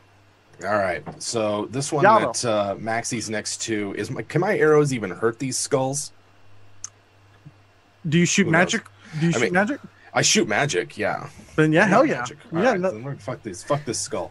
I'm going to target it with sharpshooter and all the good stuff. And in fact, I'm going to spend one of my crits on it. I'll just tell you right here, 40, right here, 22. Where's the 22? This one that's 22. Then I'm going to spend a crit on that, just like Because that was in Nordle's. Erupting Earth. Yes, the erupting earth. All right. So I spent a crit. Let's see. That's also plus 10. So it's going to be 22 damage to that. Well, actually, it's going to be more than that. It's going to be at least 22. Okay, yeah, 22 damage. Got it. Boom. It's Okay. gone. All right. And then I will, and then with my second attack, I'm going to target the one that's next to Maxi. You know Yeah. what? I got 1 crit left. I'm going to spin that one as well. Yeah, crit it out, man. Do All it to right. it. Here we go. And that's going to be at least 24. Go ahead. And I think it's going to be... Can you get to 40? Yes. You have sneak attack. Yeah, I do have sneak attack. So that's going to be... Love how you're sneak attacking just like an object in the room. Right. It's like when you sing your own theme song. It's going to be 35 plus 12. Yeah, 40. that's 40. Yeah, That's 40. Sweet. Absolutely. You guys, knowing what is at stake now that you've seen one of these things go to work, and all of the skulls here are gone, and you could see this start to rumble and shake from the cauldron here, and it sort of dies down, and the blood goes still inside. And the hag Layer crumbled to action! dust. Shit. Layer action's gonna do something. I don't know why this keeps adding every fucking turn. I don't know. Where's our helpful NPC? I know, right? Oh, that is a good question. Maybe a friendly necromancer ghost shows up to help us deal with some of these spellcasters. That might actually happen. All right, so that brings us over to Nordle. No layer Nordle action? the Turtle. Yeah, I did a layer action. You don't know what it is. Okay, I'm gonna rush over to Maxie and do cure wounds on Maxie here. It's fantastic. You don't have like a mass heal? I don't. I'll let you trade. Listen, I'll let you trade your NPC, which I admittedly don't want to bring into this fight at the moment, for your highest level spell slot back. Okay. Is that okay with the viewer who donated? I think ultimately wanted to help him, right? Yeah, he said as long as and it comes in at a desperate time, so that seems like a desperate time. Okay, so here's what happens: that was the a ghost freak comes in, and he charges through you, and what happens is you feel like your magic has returned to yourself. Okay. I wish you luck, my friends, and he's gone. Thanks, dead ghost. Thanks, Dad. Dragon shows up and channels energy into you to help this heal on Maxie work for the whole party. So 40. Fantastic. Yeah, most of those things say DM's discretion, which is always nice. Bring them in however the hell you want. That's it? Cool. I'm good. All right. Back up. And you did that just on him, not on everybody, right? Nope, just on him. That's all I Okay. got. Volk. He'll look back, seeing all the skulls gone. Okay. Thankfully, his allies seem to be holding steady, and he'll rip open a big grin. Not this time. Hammer down! And we'll, Damn it. he will lay into this one, and we'll smite her with the last spell slot for good measure. So, Okay, so give it to me. You got to beat a 17. I assume you beat a 17 on both of those. Okay. Yep. Give me the total. Actually, that was the wrong macro. Ignore that, because I'm using my great weapon mastery. With the Sunblade? It's too small. I know. So there. Nordle let you down. I can't believe I gave the fucking players a Sunblade in this dungeon, and they're just like, yeah, fuck it. And the bow, too. And the bow. They're just like, I can't use it. I don't want Can't it. use them. So the first one will miss, but the second one will hit. And I'll keep the smite the same, so 44 damage. 44 damage. Absolutely. As she shrieks back. This is going to be their turn. Let's see what they have left. We've got... Ooh, let's see what we've got here. We've got one I think that can get into position. So she is going to move right here. Okay. How far is this cone? What is this cone? Give me 1 second. This cone is... Oh, God! It's 60 feet. Yeah, she ain't gonna do none of that. Okay. My bad. So, yeah, she's going to step up here. And she's going to cone of sand the fuck out of you guys. Good. That's what I hope for. So, which it basically functions like a cone of cold. So, if you could give me a Constitution saving throw, please. It's going to be 8d8 bludgeoning damage. I like this cone better. 6 for that. That's a great cone. Mm-hmm. What was the DC? Fucked. Yeah, what's the DC? It is not okay, so not the coven. So for her, it's 14. Oh, good. Me too. Not Down. you. Okay. Not you. Nordle's I not got gonna one. survive. I fucking got one. Okay. 8d8. Okay, or half. So that is 42 points of bludgeoning damage. Ooh, halved if you succeeded, right? That's correct, sir. 42. Let's see what I'm at. I'm gonna use my- I was unconscious. I'm going to use Uncanny Dodge and have that again. Did I get 2 players? 40. Yeah. Oh, yeah. I got Uncanny Dodge as well. 42 is halved to 21. You guys better hurry up. Yep. You guys better hurry up. Charity stream. This is we're out of here, and we're out of here in the next 5 to 10 minutes. I think they need it. I'm still up. So we got 1 player down, and goodness gracious, so she's going to reach out with her fist and try to slam into you. She's got a rotting fist, and she's also going to use her dreadful glare. So Volk, DC 14 wisdom saving throw for the dreadful glare, and then the rotting fist is a 16. I don't think that gets there. 16 doesn't hit, but he got a 5 on his wisdom save. You are paralyzed. Shit. Shit, dude. All right, so That's the bad. next one. Bad. The next one is it's pretty good. The next one's gonna rotting fist you at advantage. Yeah, I guess 16 doesn't get there. And then that will bring us over to Maxi. Maxi goes into full sprint and he's running at this thing, and he has dagger and claws out, and he's going to spend a key point to flurry of blows. So we got some dagger, cat. Everything's hits. Nice. Everything hits, man. Cool. Bring it down. 33 points. As he has a flurry of claws and daggers at this thing. I don't. Do we got some help on the way? That brings us over to Yabo. Yabo, I'm going to target the one that is fighting, that Maxi's fighting, sharpshooting, and we're just going to go all out here. 23 to You're good. hit. Yeah. Got to be 17. You got 79 health. That's for damage on that one. That's going to be 33 damage. Can you guys feel the energy? Oh, it's close. 16 to really hit close. for the second one, and that's going to be 25 damage. Was the second one a 16 or a 33? A 16 to hit. 16 does not get there, buddy. Okay. It's got a 17 AC, 79 life. So how much did the first one do? 33.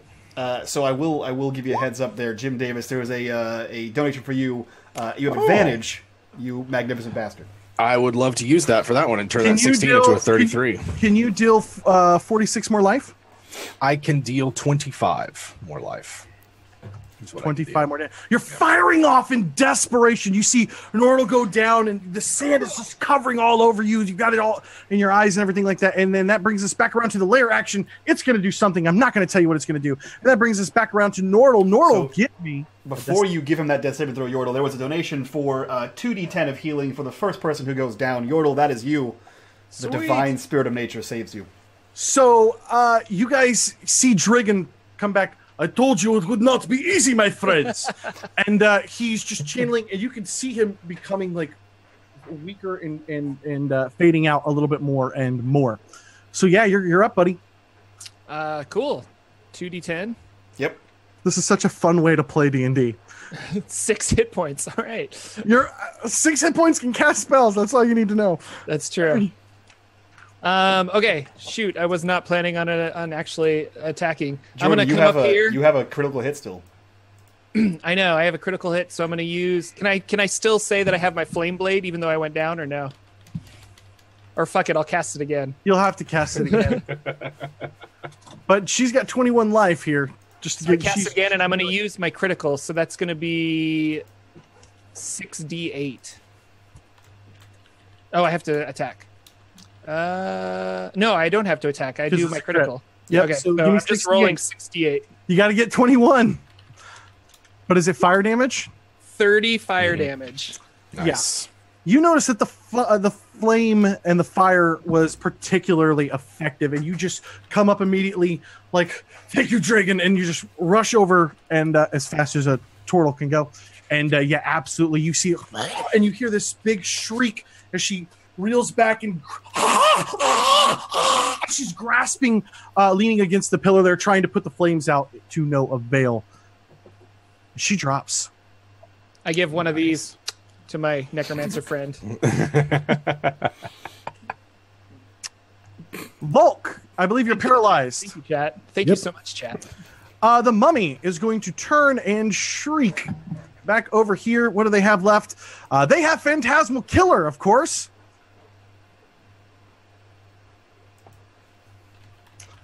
Actually, you know what? They do not have Phantasmal Killer. I'm going to say that the Coven is broken. Oh, yeah. So the Coven is broken. So she is going to reach up and she is going to use her last 2 times a day for this. She's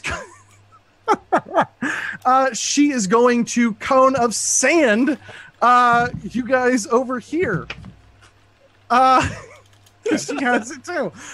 So we got yeah, go ahead and give me saves here. Constitution. Please. 19. For who exactly? For you two. For you two, buddy. Everyone in this line? Nordal and Maxi. Oh, Thanks. not even me. My bad. 43. 16? Yeah, I mean you take half if you like. Sure. Is Nordal about to go back down? Oh, he's down. Yeah. Nordal's back up for the moment. I'm still But up. that was epic to jump up there and kill it And lay waste and burn the dungeon down. All right, so quickly, what do we got here? Maxi, are you still up or Maxi's not? still up. Which one? I'm still up. Which one of these things look the worst? This one. Wait a minute. Hold on. Let me just double check here. This one looks the worst, and then this other one's got to attack. She's just going to pound into. She's going to pound into Volk here. So real quick, and she's going to get advantage on this with the Rotting Fist. 17. Does it get there? Yep. Okay. Yep. So we've got a 3d6. That's not that big a deal. Can you give me a con save real quick? Mm-hmm. Yeah, you're way good. So if you could go ahead and take 11, 13 points of necrotic damage. Maxi, you're up. Maxi Sorry, guys. sprints over there. He is attacking the shit out of this thing, spending a key point. Dagger, claws. Everything but the second dagger hits, right? Everything but the second dagger hits. That is 22, 29. Does Volk count as a threatening presence? He does not. He's So paralyzed. 29 on that one there. Actually, you know what? I think it only lasted for a round, didn't it? Till the end of the mummy's turn, yeah. Fuck yeah, he's back in. So Yeah, sneak so attack you're back damage. up. Mhm. So 29, 38 damage on that mummy. Okay. Got it. Yabo. All right, that one that Maxi's fighting is still up. Yes, both of these two are still up. All right, I'm going to try Andrew's macro that he made for me. Let's see if this this works. Here we go. And I am doing a sharpshooter on that one with everything, so that's going to be what 13 my to hit. attack is going to be 13 for the first one. Miss. Miss, and then I guess my second attack then is a 29, It hits. and that's going to be I guess I should have done 29 damage. Okay, and is it on the one on Maxi or the one on Yes. the other one? The one on Maxi. You drop it. Yes. Nice. And then I'm going to, you know what? Let's just go all in. I'm going to use my move to move up here. We die together. Okay, so this is what's going to happen. The layer is going to go, and I need the 3 of you guys to make Constitution saving. Excuse me, no, that's not correct. Give me Constitution saving throws, DC 15, please. Cool. And as the lair moves, someone donates $20. Says 4 heals for the PCs as needed. So everyone heals 1d10. This is ridiculous. Dragon is a beast. I failed. Can I failed. heal? They do not want me to action? kill you guys. All right, so I need you guys. Let me know. Did you all fail? I failed. All of Yeah, you I failed. failed. Okay, Yeah, great. yeah. I'm so happy. So 30 feet, 30 feet, 30 feet. All of you are flung back 30 feet and are going to take 3d6. Each of you are going to take 15 points of damage. I am down. Yeah, I'm Maxie Okay. did not get back up. And then after that, that is going to be Nordal's turn, who's miraculously back up from Dragon, who is channeling all of his energy into keeping you guys up. That's His amazing. necrotic vampiric energy. Maxie, you just went down? Yes, Maxi's down. All right, let's cure wounds, Maxie. Deal. And I have a new 5th level spell slot thanks to our friend. Give it to me. 32. I am back. Rise from your grave. Can't take these 9 lives. I'm back. Yeah. Sweet. Maxie begins to get back up. And then I'm going to get out of the way so we get out of these glares and stuff. I'm going to go hide over here. All right. That brings us over to Volk. Ah! Nice. He's going to charge right back towards the mummy and recklessly bring his great maul to bear. That is 2 crits. So that's 60, 80 damage. I wish I had a smite still. Oh man, that'd be great. Let's just pretend I did. That's not how that works. 114 damage. He's just How much using damage his total, Andrew? bonus, his reaction dodge. 80. You did 80 damage? Yeah. 2 crits. Beautiful. The mummy is going to take a step here, and she's going to try to kill all of the rest of you here. 30. I can go 30. Not if I can help it. Oh, God damn it. I'm going to use my crits. I'm going to use my crit to deal max damage to all of you. If you guys could please make a Constitution saving throw for 64 bludgeoning damage of her cone of sand attack. Did I get the party? 64 on my crit, buddy. So you would have gotten the party, but 64 divided by 2 for succeeding makes me at exactly 32 health, but I'm going to use Uncanny Dodge to knock it down another half, and I am at 16 health. Nordal, are you down? Save us, Maxie. I'm down, Save yeah. us. Volk, are you down? Volk, are you Volk down, is buddy? barely scratched.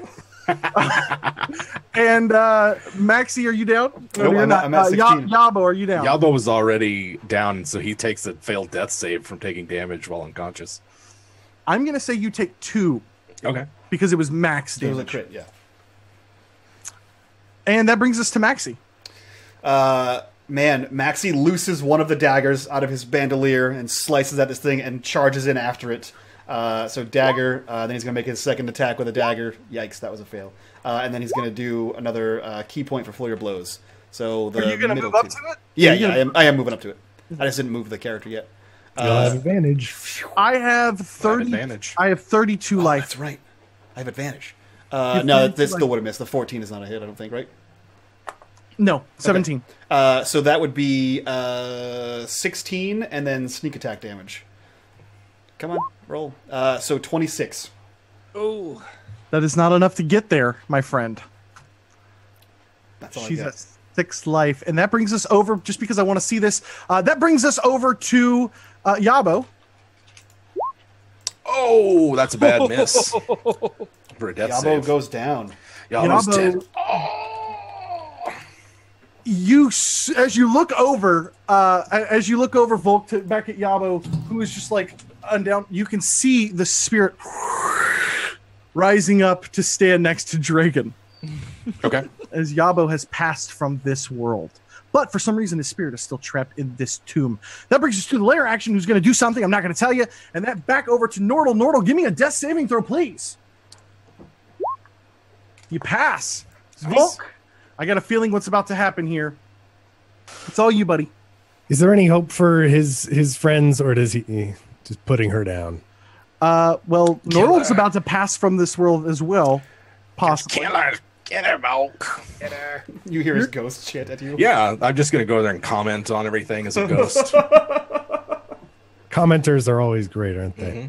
All right, let's dispatch her and then rush over to the friends.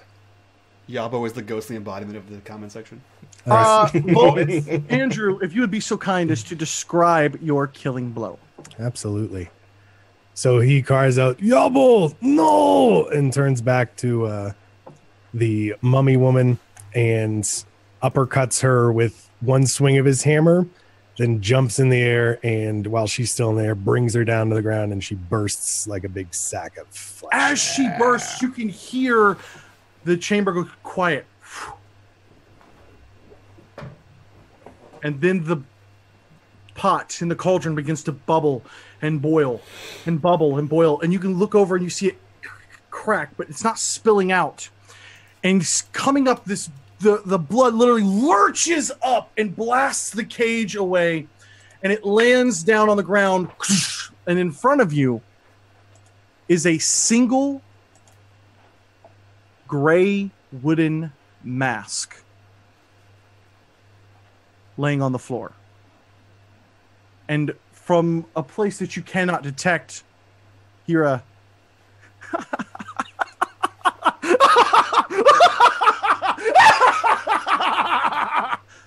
and that is where we will end this stream. This madness. Fantastic game. Cody, thank you for running it. Guys, thank you for playing in this. Chat, thank you for being complete insane people. Chat, thank you. And donating. Guys, we have crushed our goal. We're currently sitting at $470. That is almost double. So we're definitely going to double that today. Let's go around, do our introductions, and then get ready for the next game. So, Cody, who are you? What are you doing here? And what did you think of this game? Well, I'll keep it short. I'm Cody. My channel is Taking20. I'm also the creator and producer for Save or Die. Some of you guys may notice some of the people here. I am thrilled to announce for the very first time in secret that every single person in this game is either a former member of Save or Dice, a current member of Save or Dice, or a new member of Save or Dice. Every single person in this game. So, we have more details to come on that soon, but not yet. I'll leave you guys with that. I love this game. I thought it was a lot of fun. I loved how you guys handled all the challenges. Particularly the social challenge was a lot of fun for me. So I hope that you guys enjoyed a good old-fashioned puzzle dungeon, which I brought to you guys tonight. So I hope you guys enjoyed the custom encounters. Mix things up. Hell yeah. We'll jump over to Andrew, the hero of tonight's episode, or today's episode. Andrew, who are you? What are you doing here? And what do you think of today's episode? Hi, I'm Andrew Armstrong. I do DawnforgedCast. This is Huckle's Butt. And I'm really enjoyed this session. I really like playing with all these fantastic gentlemen. Cody did a great job running the game and creating the dungeon, PowerMancerStudios.com. And I will be doing, Ask a DM in just a couple hours, our long-running Q&A show. But charity's good too. So I'm conflicted. Help the kids or help myself. But I can help you. We can have both streams open. There you go. Thanks, everybody. Perfect. Jim, who are you? What are you doing here? And what do you think of today's episode? So, Jim Davis here, WebDM, of course, and co-host of WebDM. And I thought it's great. It's fun to just sort of cut loose and have a fun, romping adventure. I think Yabo's probably going to be okay, even if he's a ghost. We got a druid in the party. He could be resurrected or reincarnated or something. Who knows what he might come back as a crazy sort of whatever. But it's great. Looking forward to whatever Cody's got cooking up for Saber Dice here pretty soon. I think I might know, but we got to keep a hush-hush about it. So thanks for joining us. Thanks for helping us blow past this goal for good charity. And as always, had a great time. Hell yeah. And Jordan, my personal savior of this game and a fellow cast member on the new Saber Dice show. Who are you? What are you doing here? And what did you think of today's episode? I'm Jordan with a silent PH in the middle, and I run Forgotten Realms Explained. You can find us on YouTube. And I had a great time. This was so much fun. And I like just the epic resurrections of getting the 1 or the 6 hit points to run up and do some extra damage and stuff. It was lots of fun. So happy to keep you alive. Fantastic. All right, guys, that is it for this one shot. Stick around. We're currently sitting at like 83 viewers. If we hit 100, or 93? 93 viewers. If we hit 100, the guy in the next stream, the creator of City of Mist, will donate $100 to the charity. So stick around for that. And we'll be right back after a short break. So, guys, thank you for being here. Bye-bye. We love you, Mike. Take care, buddy. Sweet.